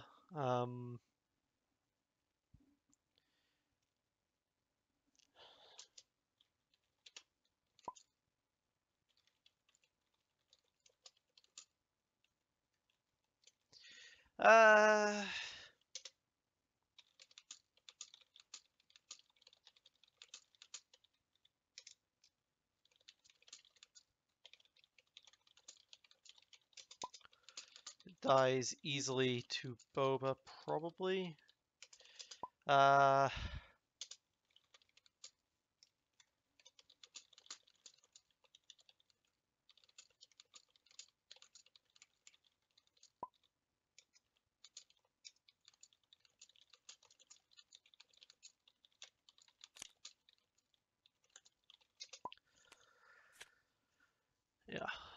Thing is, he's got an aggressive deck, and it's like, against Kylo... The thing is, Kylo is a bit more consistent on his damage. I think he's just kind of the better character.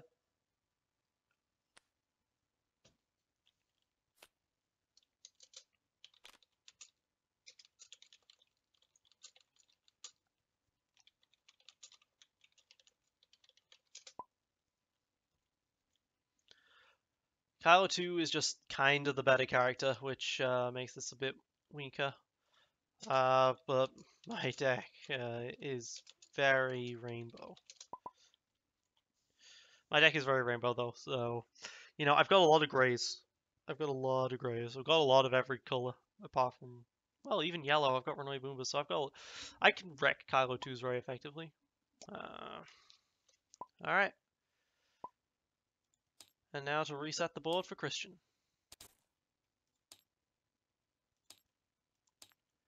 Alright, that went pretty well. Alright, so I'm going to swap decks at this point, I think, to the Akbar deck. I had a pretty good run there. Pretty good run. Still don't know what deck to take to Worlds.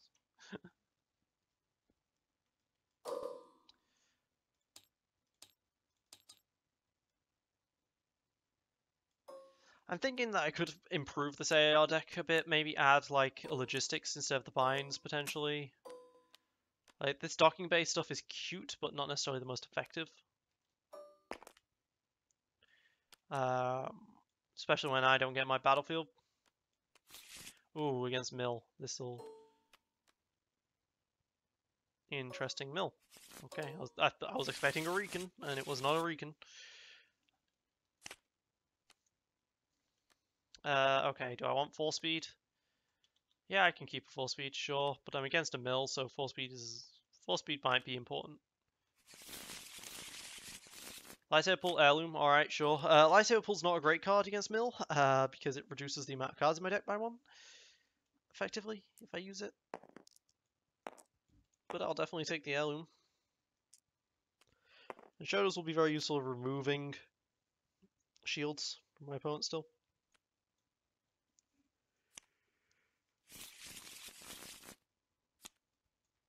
I don't know. I'll probably roll out Ayla first. Maybe roll out Akbar, see if I get the ability to like double Shadows or something. Maybe. I mean, double Shadows is okay. Alright, but I've won, so I'm taking my battlefield. He can have his shields, absolutely, because I do not want to have to deal with that. His command center might just destroy my deck completely.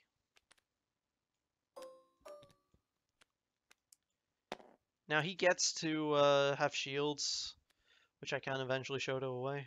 Force Meditation comes out, alright. Well, that discards the top 2 cards of my deck. That's another way of discarding my deck. He's going to be able to discard the top of my deck very, very fast.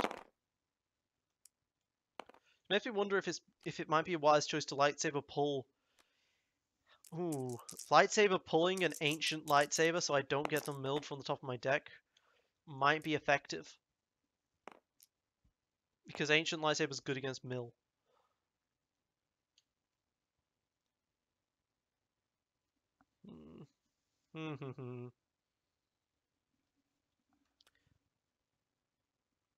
But it's just a card from the deck that I can't afford, I don't think.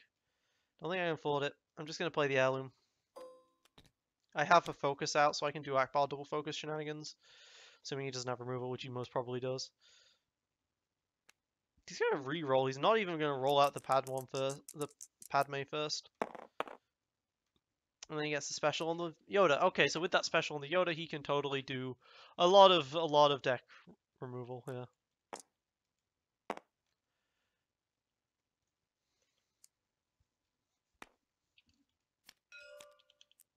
I lose an Ancient. Of course I do. And a Close Quarters. Clash I don't care about, though.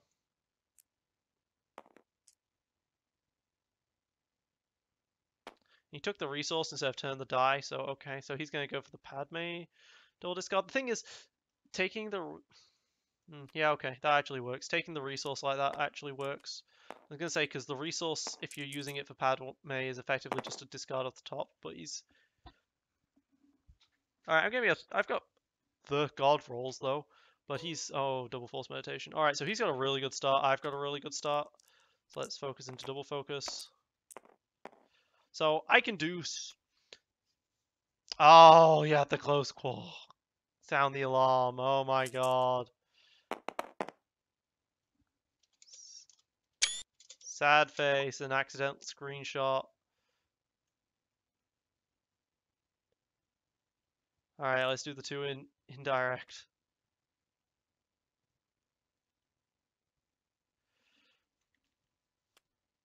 Oh, that sucks.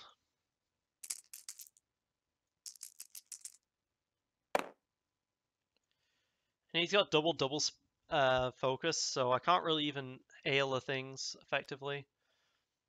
Let's just discard and re-roll.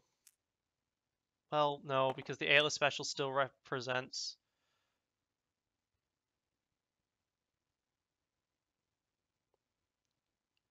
Yeah, the Ayla special still represents 3 damage, so I'll do that. And I'll blank this at least.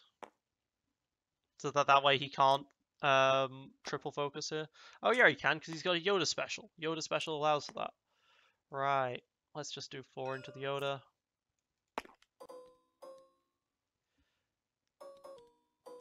But I do get to claim.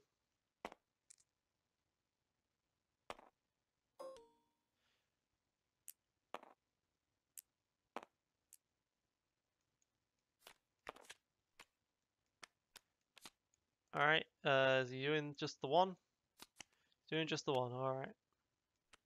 I had to claim, did not get any supports to bring back from the deck though. Let's bring back from the discard, I should say. Plays the best spin for this one, alright.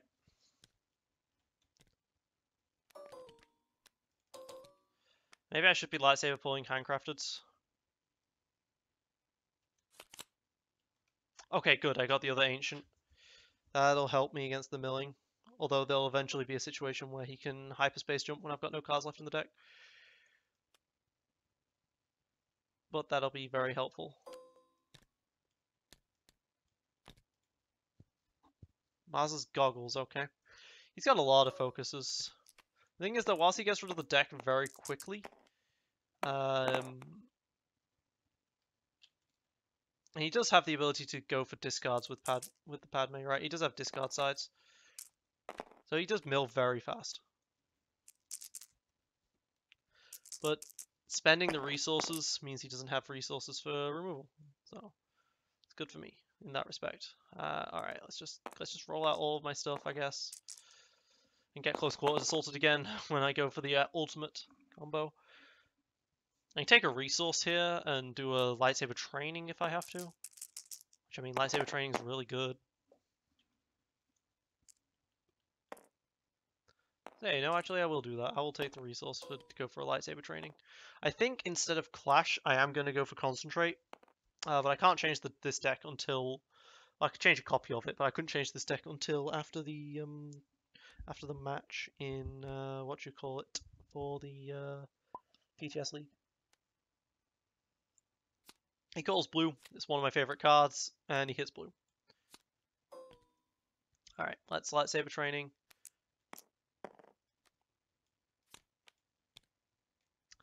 Oh, he has easy pickings. That sucks. I'm not playing around his removal at all. He's got a hyperspace jump, though. That's good to see. I mean, with that focus, he could go to whatever he wants, pretty much. Well, he gets more focus. He has so much focus.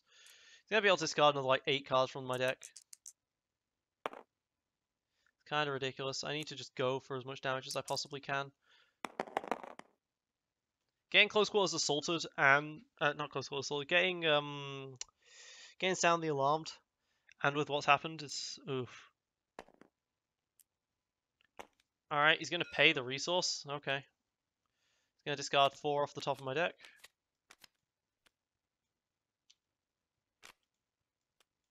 Still, oh, I guess I do have binds now. All right, do I focus into the Akbar dual focus? Or I just focus into 2 and I take a resource? I think I'll take a resource, so I think I just go for the focus into 2. If I can kill one of them before they get to do their thing next turn.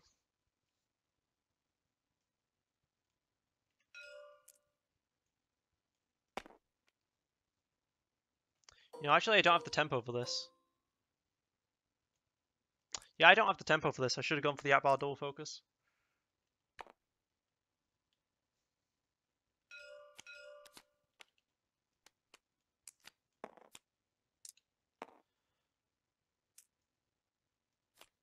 Yeah, I should have gone for the Akbar dual focus because I don't have the tempo for this because I want to claim.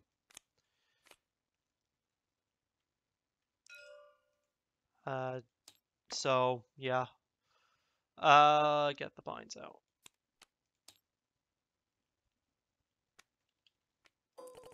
Would have been 1 more damage with no real side effects. 4 cards left in the deck.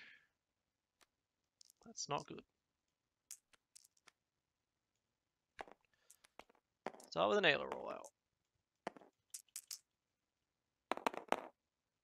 This is effectively all I've got left. I've got no cards left in the deck, effectively. Guess Yoda special, so I think I will use this 4 speed to try and roll in the pad 1 for the kill.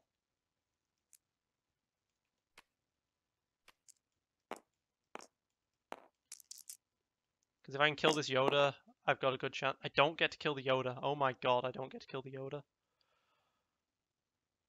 I could have just clashed and won that way. That was dummy. I could have just clashed. That clash would have been very effective. Like, extremely effective. As it stands, I lose the 4 cards off the top of my deck. And he gets shields as well if he wants, or resources.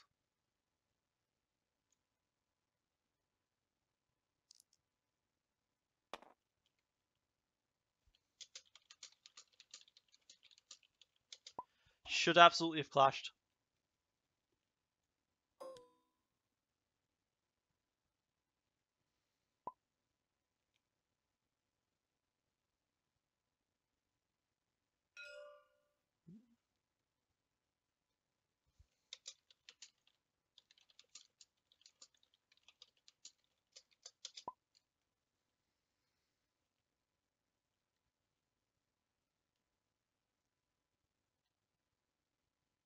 He hasn't used his resources yet, so he gets another.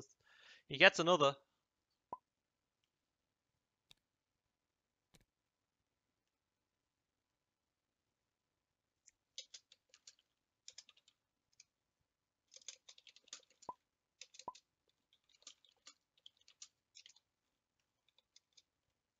Yeah, he needed the double focus. Of course he needed the double focus. Alright. Uh... Uh... Trying to kill this Padme is going to be very difficult. Throw in the Akbar here. Could have used the Shoto's binds and stuff. Oh, good, I get a double focus. That might save me. 3 cards left in the deck. Left in his hand here. Got to assume he has removal, so if I play Close Quarters Assault, I can get rid of 3 out of 4. But then that last card might still be removal.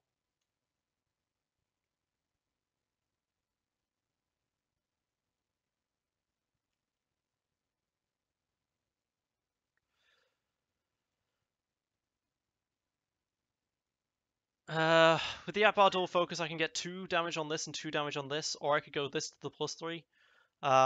So I can afford to just use this Ayla special, I think, for a 2.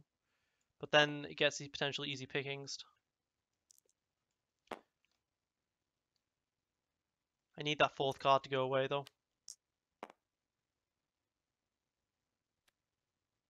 Sound the alarm. Okay.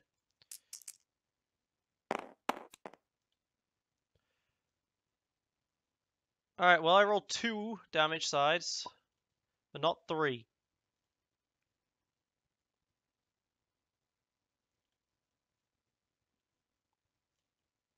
Alright, if all he did was sound the alarm, he's not got anything else, surely. He could have the other easy pickings still. But surely he would have easy pickings. He would have easy pickings. Come on. We can do this. Just never having quite enough to go for the Close Quarters Assault here. Come on, don't have easy pickings. Let me read you correctly.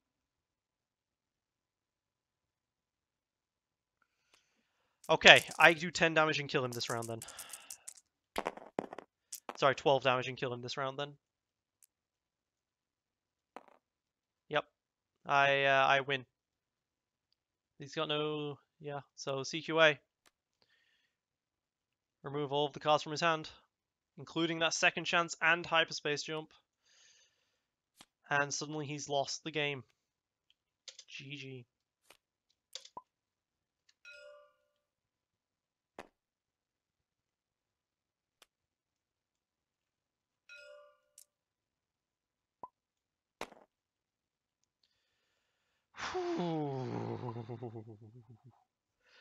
That was scarily close.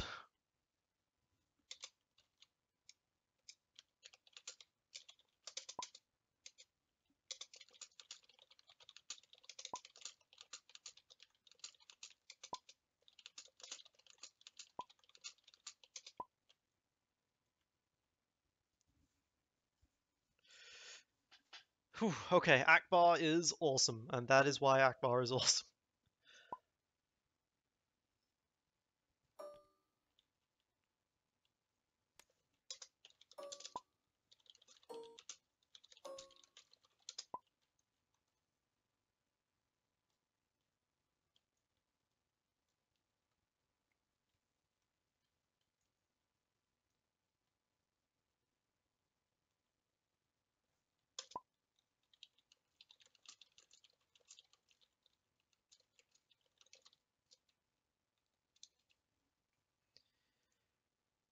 Yeah, you needed that second chance to come up because the tech can do some serious blowouts. Whew, okay. That was terrifying. That was like round 3. But it all worked out. It all worked out just barely. Just barely. Alright. Alright, so that was frightening, but that's not the best. That was not the best potential mill deck on the market. The best one is the Yoda Raiken. But that was still a very good test of it. I actually killed before the second chance and stuff, so that was good.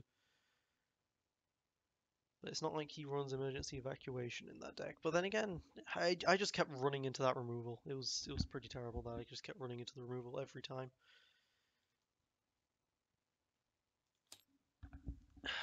Alright, just waiting for more people now. And I don't know, I'm really bad today at filling time. I don't know what it is. Like, I was all hyped and ready to do this, but now that I've sat down and actually doing this, I'm like, huh. You know, I don't know. I don't know what it is. Maybe I'm just tense. I've got a lot on my plate tomorrow. Tomorrow, I've got to first do the Star Wars Destiny, and then I'm going to be playing D&D for several hours, which takes a lot out of me. And then, you guys are going to love this, I'm doing some Minecraft when I should be sleeping. Hey, Camel. I have not picked a deck for Worlds yet. I'm still stuck between my Akbar Ayla Ray and my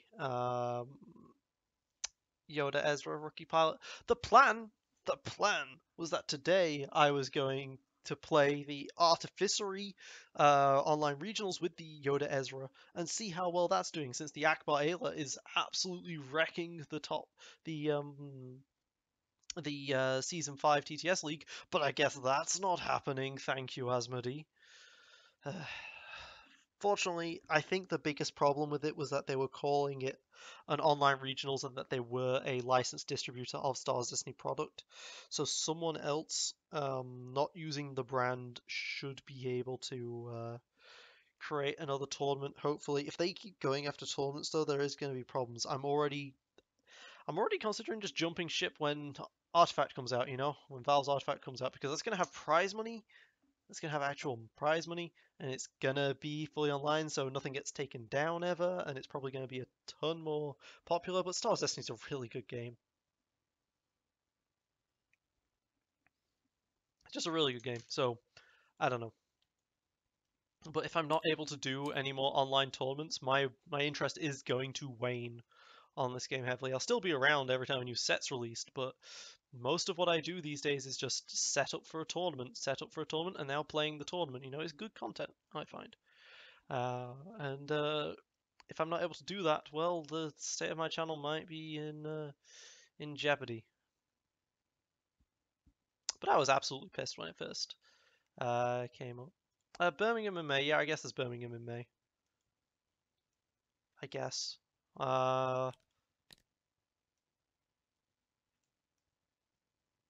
Yeah, I'm probably going to that. Yeah, I would go to that. But yeah, so I was really pissed when when they first Artificery was first like, hey, we've been told to stop. I was like, hey, I'm gonna get into the finals of Worlds and I'm gonna boycott it and be like, screw you guys for ruining the community. And yeah, no, that was immature of me. But I'm still very mad at what asked me to do. And now, if they do, however, go for TTS mod, if they take down the TTS mod, then I will get to like the top 8 of Worlds or whatever, and I will just try and stage a mass walkout. Because imagine that would kill the game, right? If we go to Worlds and the top 8 all just leave, that would kill the game completely. Um, and it would feel good to end the game on my terms instead of on their terms, because I'm selfish like that. But hopefully they don't go for the TTS mod, and I'm able to still play at least, because there ain't nothing up here. They consider Manchester north, and Manchester's pretty far away down south now. That was potentially something back when I lived at home with my parents, but now I live up north, and I don't think we have a competitive scene. I call it up north. It's the Midlands still. I'm nowhere near even in Scotland, but there's just no scene. Never has been. A lot of people are like, I see a lot of Americans are like, FFG isn't doing enough for us. They've got all this product shortages, and it would be helpful. Honestly, Sarcastic, it's like they've got this website. It'd be helpful if they make sure to update the website where they've got that the website that tells you where the regionals are taking place and stuff. It's like we don't have that. We don't have any of that in Europe. The grass is definitely greener over in America land. Even though it's not still not great over there, but there's literally nothing over here. It's a shame as well because Destiny's a really good game. I really enjoy playing it. I've been filling a lot of time and I'm not getting anyone in, which that surprises me. Uh, Yeah, I would like to practice vehicles. Absolutely, vehicles is one of the decks I would like to practice a lot against. So yeah, feel free to hop in if you are going to. And I'm not just gonna stop at this with the TTS either. Of course, I'm going to be at Worlds, and people are going to find me. I'm going to be in the draft areas, and I'm probably going to be in the standard areas, and I'm going to be grinding out games in real life as much as possible um, up to Friday, because I have plenty of time to grind those games out. I mean, I know that on Wednesday and Thursday there's going to be a lot of people actually playing, but there'll be a lot of people who aren't playing, and I'm just going to grind and grind and grind and grind. That'll be the plan. And by the time it gets to Friday, I will be worn out and my mind will be burnt out and everything, and it'll be terrible. It'll be great, and I'll have a perfect excuse for failing. Um, but at least I'll have got further than Chris. So Christopher with his press badge, he's gonna have 0 wins. He's gonna do a lot better than him at the tournament. It'll be great. Well, hopefully, unless I lose every single one of my matches, then I won't be doing better than him. That would be very upsetting.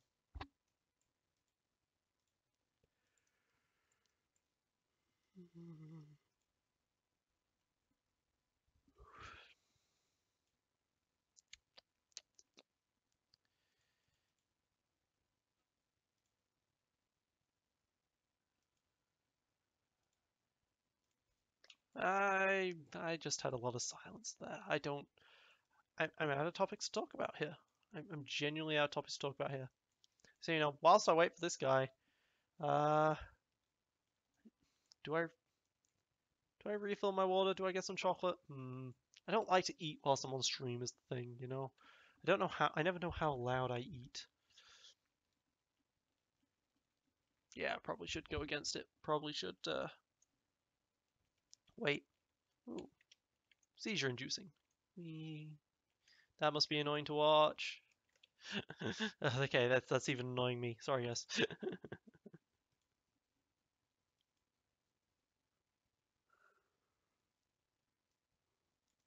I do wonder.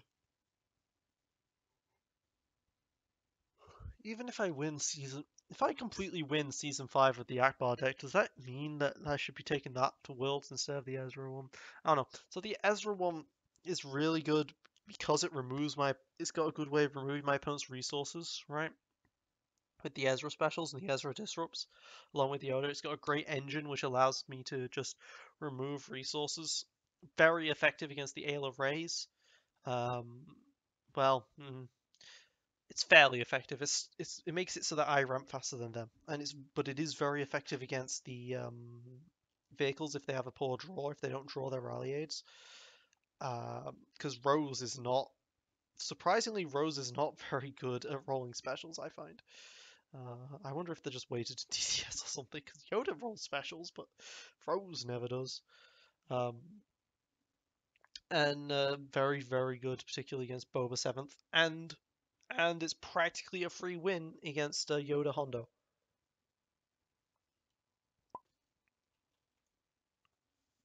But, you know, not always the best. Alright, here we go. There he is. Can I share about the RI nerf, Sabine Obi-Mars? Yeah. Sure, I'll talk about Sabine. I'll talk about the RI nerf. So, Sabine Ezra is still going to be played. Sabine Yoda is still going to be played. Those decks are still very powerful. That can do a lot. RI can still be very effective there, but is definitely going to be a lot weaker against decks like the Seventh Sister Boba and stuff like that. Provide you a vehicle deck.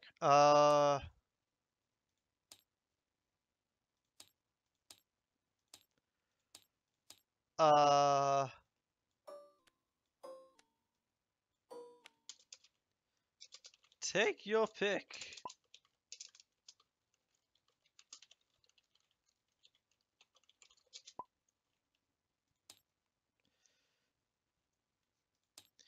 I don't have the standard vehicle deck. I don't have standard decks. But yes, it will be the Sabine Ezra could still definitely be very, very powerful.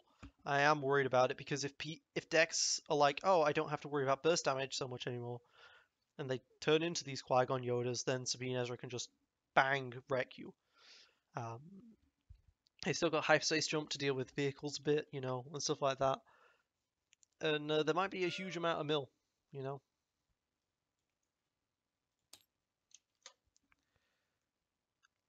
But the Obi deck's basically dead. Obi-Mars really relied on it.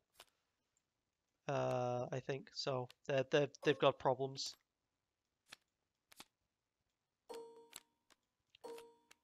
Well, they're going to have a lot of problems. Because they relied on doing the cheat pretty much every turn. Sabine Ezra only cared about doing the cheat when it was like, alright, now I'm going to do my never tell me the odds for 8 and kill you. And I don't want you to be able to stop me. Whereas the Obi-Mars was literally every turn like, alright, now I'm going to concentrate. Alright, now I'm going to clash. You know, very reminiscent of my Rey, Jar Jar, Padawan. But, you know, probably better. Like, I think Obi-Mars just did what I wanted to do better, but had it as a aggro deck instead of a control deck. You know? Alright, so we'll see how this goes.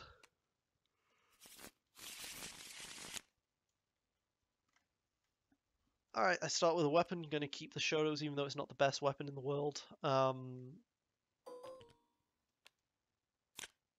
Oh, he didn't have a card in hand for the discard card. He pressed that by accident. Alright, with Honor Guard, I have... Honor Guard I'm going to keep for docking bay purposes, potentially. The Shotos, I will keep the Shotos because it is a weapon, and I have to get worried when I don't draw those. Handcrafted Light Bow is what I just drew, which is very nice. However, Padawan only has 7 health, and I know that deck can easily deal 7 health worth of damage.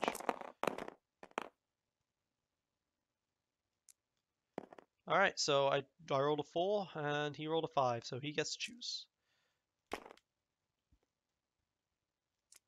I mean, yeah, Handcraft is good, but... one of the problems is going to be...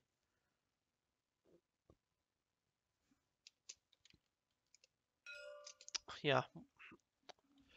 Alright, at least with this way, I can get 2 shields on the Padawan. Yeah, he didn't take Docking Bay. Docking Bay also, if he would actually claim it, would be very nice for him with the resource reduction.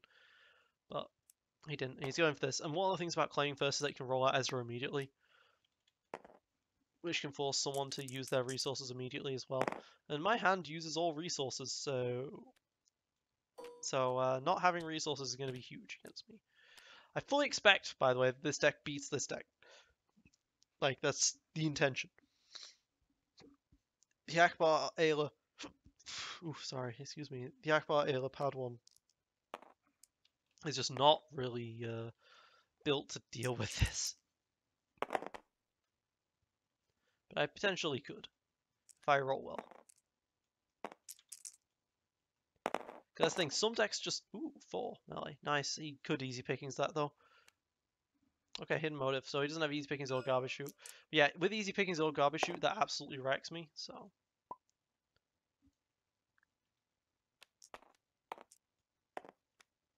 that absolutely wrecks me because I need every die I can, basically. Double Ayla special. Interesting. Now easy pickings. So he didn't want easy pickings originally. But he wanted easy pickings now. That surprises me that he just didn't get rid of the handcrafted off the board. Very strange. Alright, so I have a focus here. Don't know what I want to do with it. I think I want to go for an Akbar discard.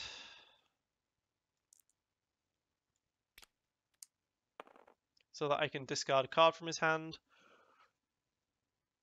Just move that over there. So that way he doesn't have nearly as much rerolls and stuff. Because he's going to need to reroll the Yoda at some point. Okay. Let's just throw 2 into the... Well, I know how this deck works, but I'm also really worried about the Ezra, but let's throw it into the Yoda. See, I know how that deck works, and the way that deck works is that if Yoda dies too early before you get enough ramp off, the deck just falls apart. If you don't get your chance cubes or rally aids early enough, the deck can just fall apart completely. Okay, you got the special on the Y-Wing, that sucks for me. Let's go for the discard. Okay, loses the Airspeeder. Because he's got a lot of cards here that can't really do anything.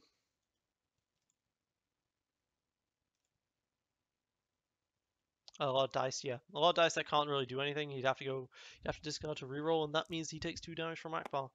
You know, so the way I always look at it is Akbar, if Akbar does 2 damage, then he is basically the equivalent of an Ayla.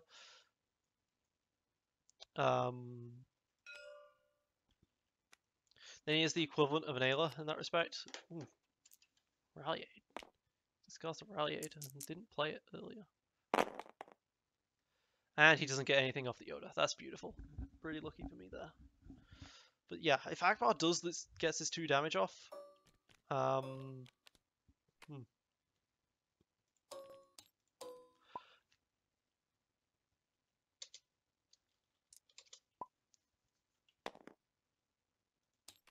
lose the Force Illusion. I would have liked to keep that, but that's okay. Take damage. I'll take 1 on the pad 1 on the Ayla, and 2 on the Akbar. Just keep it all nice and spread out, you know. Honor Guard is nice to have, but I kind of not going to have the resources for it because I'm going to be playing the Shotos. Heirloom is good, but I'm going to be playing the Shotos.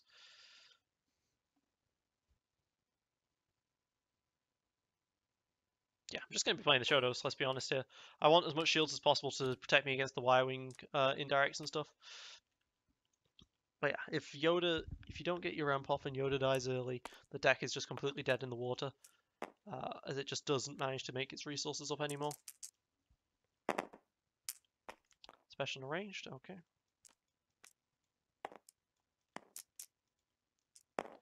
However, I can't make resources really to do some good. I can't make resources in order to do some good ramping myself.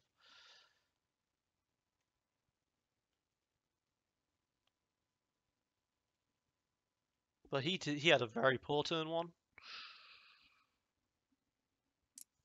Are we worried though about another easy pickings and the garbage shoots? Those are all scary. Nothing on the Y-Wing. Alright. We're not very good at turning that Y-Wing. get a shield. Let's roll out. Alright, that's 3 melee. So far, this is all not easy pickingsable as well.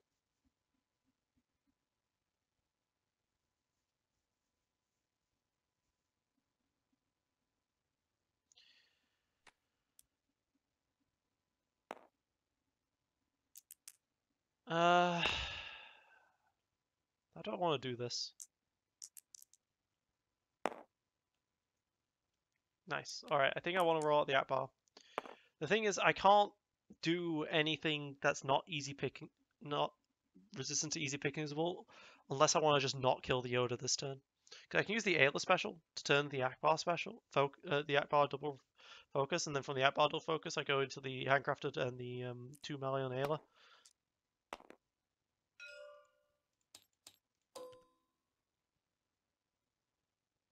If I resolve the 2 indirect, it probably goes onto the Ezra and then I can kill him. Not worth it. I think I discard to reroll. I think I'm just going to discard to reroll.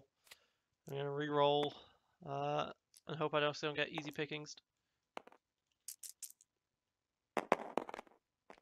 I was like, why the hell did I reroll that Ayla special? Because that Ayla special's kind of good, but then I didn't get punished for it, so we're fine.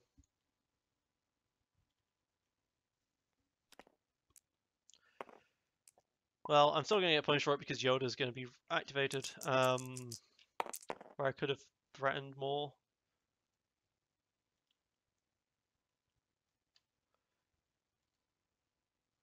Could have thrown more earlier. Alright, let's do an Ayla. Turn this to the Disrupt.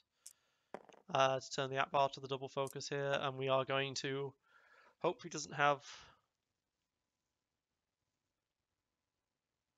hope he doesn't have the easy pickings here. He does not have the Into the Garbage Chute because he's used up all his character die.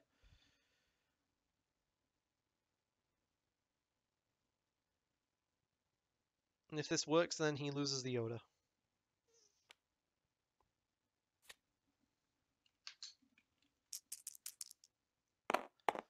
There's really no reason to keep that Ezra special around now.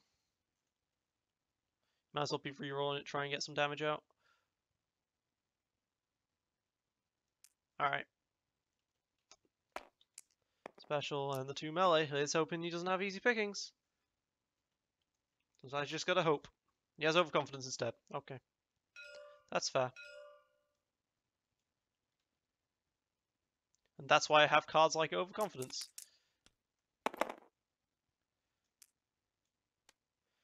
Result is a shield. That's not the best in the world, but I mean, I can take it. Let's do 3D Yoda then.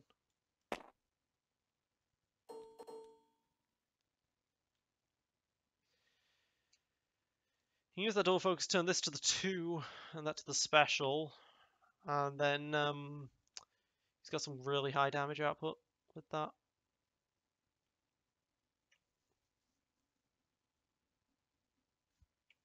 Do I overwrite the handcraft for the heirloom? I might do. Alright, well there are all the Yoda specials in the world. He does not need to, he can get the resources back. He does not need to use the double focus after all. Let's play Spirit Rebellion and get a shield. Because I figure that's the character he's going to kill. Try to kill at any rate. Yeah, I think I do override the handcraft to put the heirloom.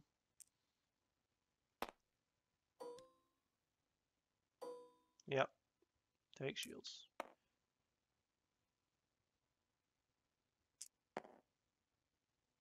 Which is why it's annoying to re-roll the handcrafted with the shields situation like it is.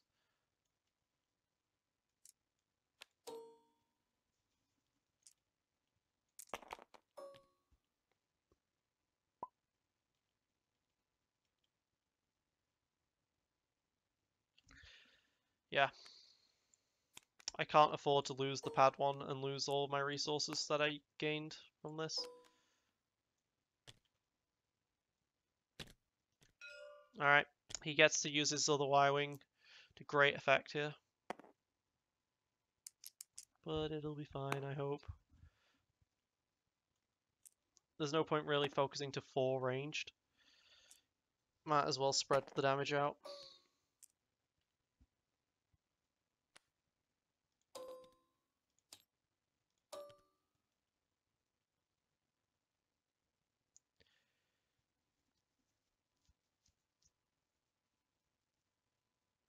Alright, so I'm at 5 on the Akbar. He might want to go for it. No, he's going for the Ayla. Alright. Sounds good to me. Hey, Ancient. Another heirloom. Okay, cool. Alright, so this is where I can start making some serious plays with this Ancient, now that I have an Ancient. This is why binds all things is what I want, you know, to hide my resources away so the Ezra can't steal them. Alright, but with this Ancient, I can now do some serious damage. He's rolling out the Yoda because he's worried the Yoda might die soon. Well, he's got that special, so Yoda can get shields at the very least.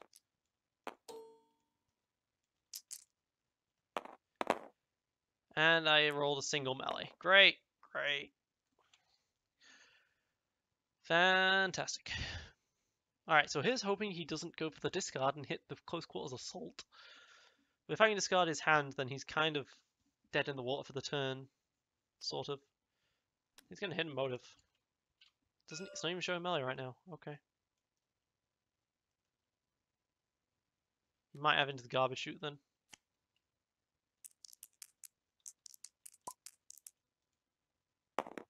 And it lands on melee. God damn it. Alright. Roll out Ayla. Special and a resource. Ayla loves that special.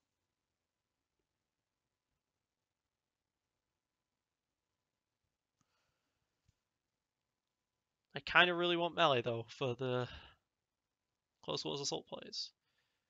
I think he must have an into the garbage chute. If he's willing to use his hidden motive that quickly.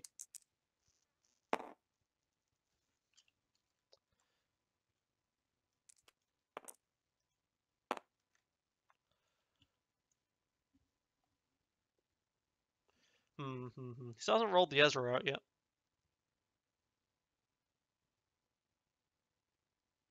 Which is interesting, because I can at this point still take resources and then go for an overconfidence play. I probably should have done that last turn.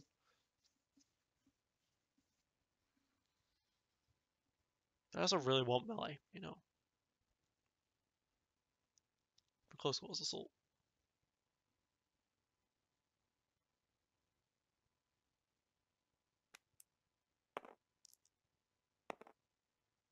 Okay, now he's rolling out Ezra, so now I can't take the resources. So now it's definitely worth it for me to just discard and reroll and hope for some melee on things.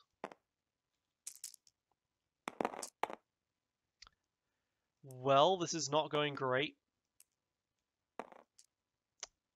This really is not going great. But I mean, at the same time, this isn't something he wants to garbage shoot, at least. But he's going to easy pickings the likes.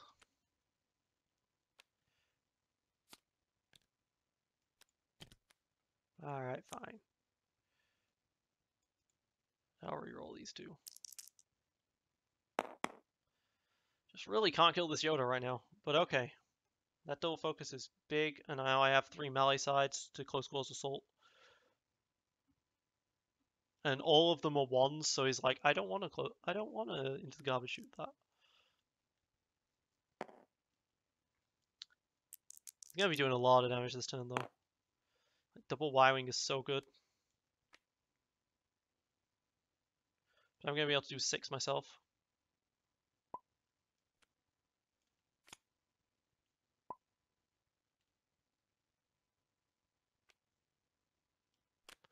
Okay, he loses the chance cube, he loses the Fang Fighter. He didn't have a garbage chute, god damn it. Well, at least he can't play the Fang Fighters this turn. Take 2 damage off someone. I'm gonna put it on that guy, okay.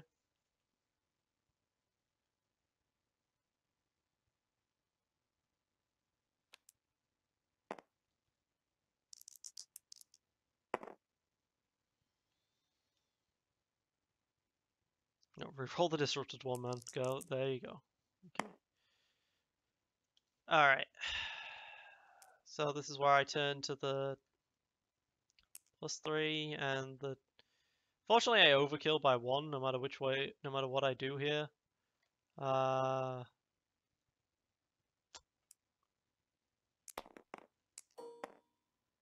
I'll do that. Well, that's why I don't overkill by 1, because it takes shields. Turns that to the 2. Makes sense. That's a lot of damage that's coming my way there. And I can't split this damage up, it's got to be 6 into something. So it's going to be 6 into the Yoda, as you'd expect. Which leaves Yoda at 1.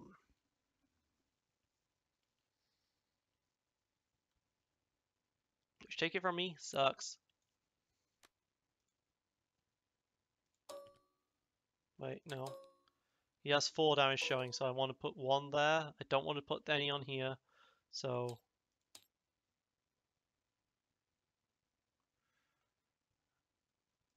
this hurts to put it on the pad 1 like that.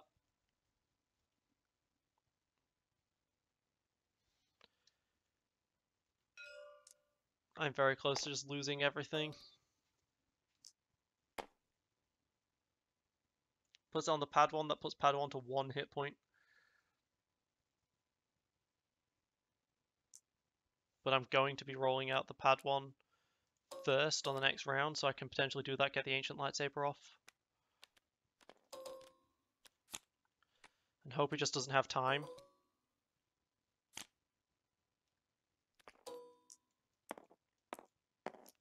Before he... Because that's one of his problems with that deck, is that it is slow. Alright, 1 melee is showing on the against the Yoda. That's enough to kill. Barely.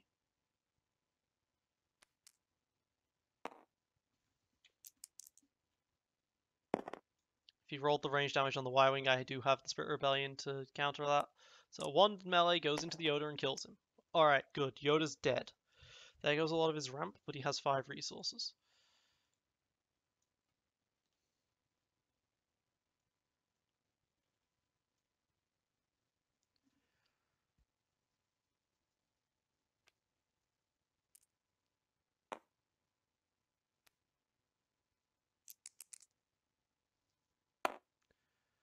Now the question is, do I want an Ancient at any point here?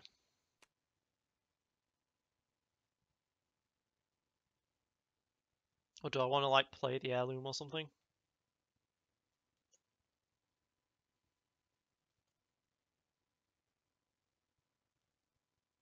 I could have... with the Y-Wings, I could eventually have the pad 1 killed on my terms to move 2 Heirlooms over.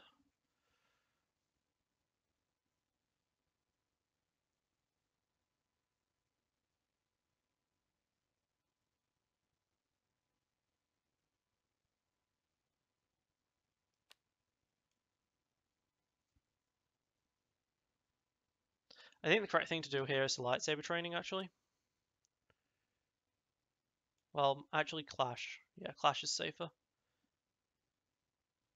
Clash threatens the kill of the Rebel Trooper. Rebel Pilot, I should say. So let's Clash. Let's turn this to the 3. Lightsaber training is bad because he could into the garbage chute for it. Ah, shit. Flanking maneuver for 2. That's why I should have Anciented. That's why flanking exists, for that reach. Oh, now I've lost everything. If I'd overwrote, I would have 2 Heirlooms on this Ailer and it'd be fine. At least I've got 6 damage showing.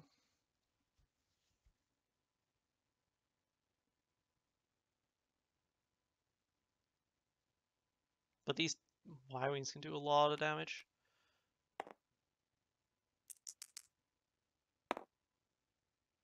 I've lost so much of my ramp off that, though. Alright, double Y-Wing special, I believe, kills me. Unless I do the Spirit Rebellion. That's what I'm gonna do.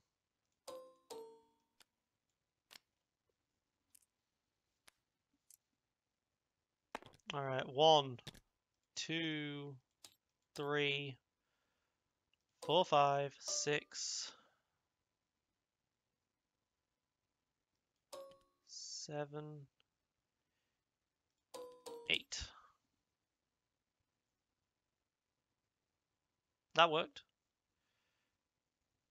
Alright, yeah, that did work. It's me.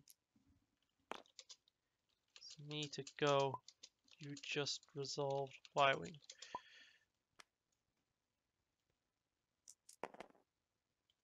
Alright, let's just do the 4 to kill the rookie pilot in case he rolls ranged.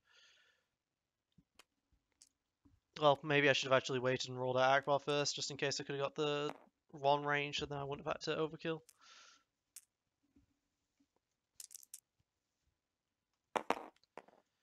Okay, he just gets resources. That's fine. I get resources. Resources for everyone. Okay, less fine. Less fine.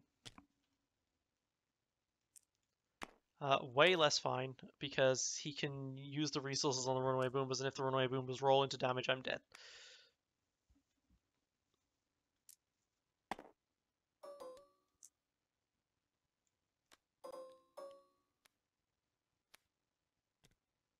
Call an event.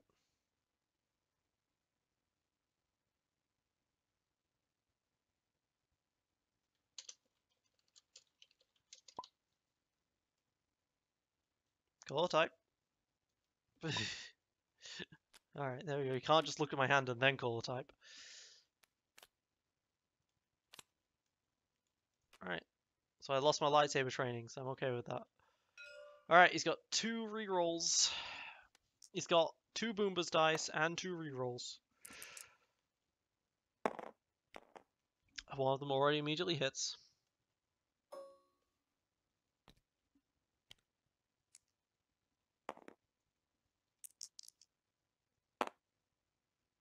The other one also hits.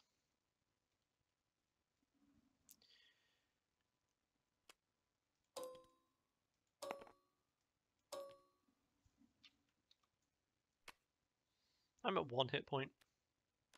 At least I get to start on the next turn. But I'm at 1 hit point. Now, I also know that he probably has into the garbage chutes. So I'm pretty sure this is game over now.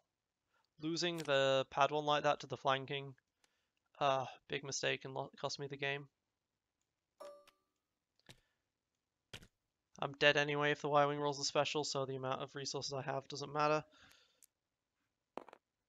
Alright, 50% chance to lose.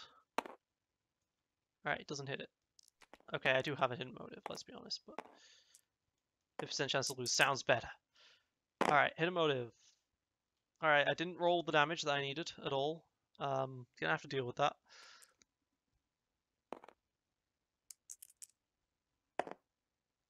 Let's still roll resolve 2 indirect in case he does have this into the garbage chute. But now he can discard to reroll, and if he hits either of them, and if both of them hit, I can't deal with this. Discard an overconfidence because that is a spot blue. Okay, only one of them hit. We're gonna say special. But now I'm down on tempo. Alright, don't get to remove the die at all, so now I get to discard to reroll again.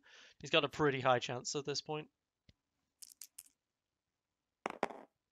Yep.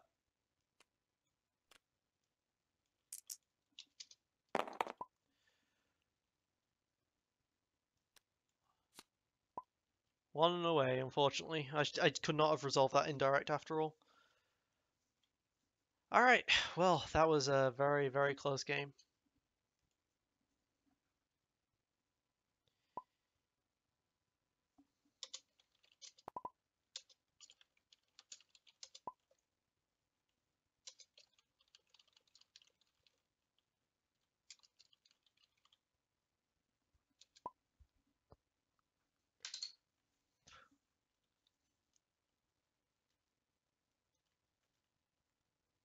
Chance cubes can get you 2 resources a turn. Rally Aid gets you 2 resources a turn. That's why it's better. And you know what, guys? I think that'll be it for the night. I think that's it for me streaming tonight.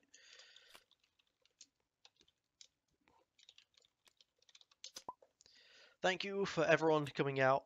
I've come over a bit tired, but I still managed to get 2.5 hours worth of streaming. Hope you guys enjoyed this. Expect the top 8 TTS match, or at least the first part of it, to be up by Monday. And expect some Minecraft stuff if you really want. It's me again, Slay99, aka No Brainer. Thank you very much for watching.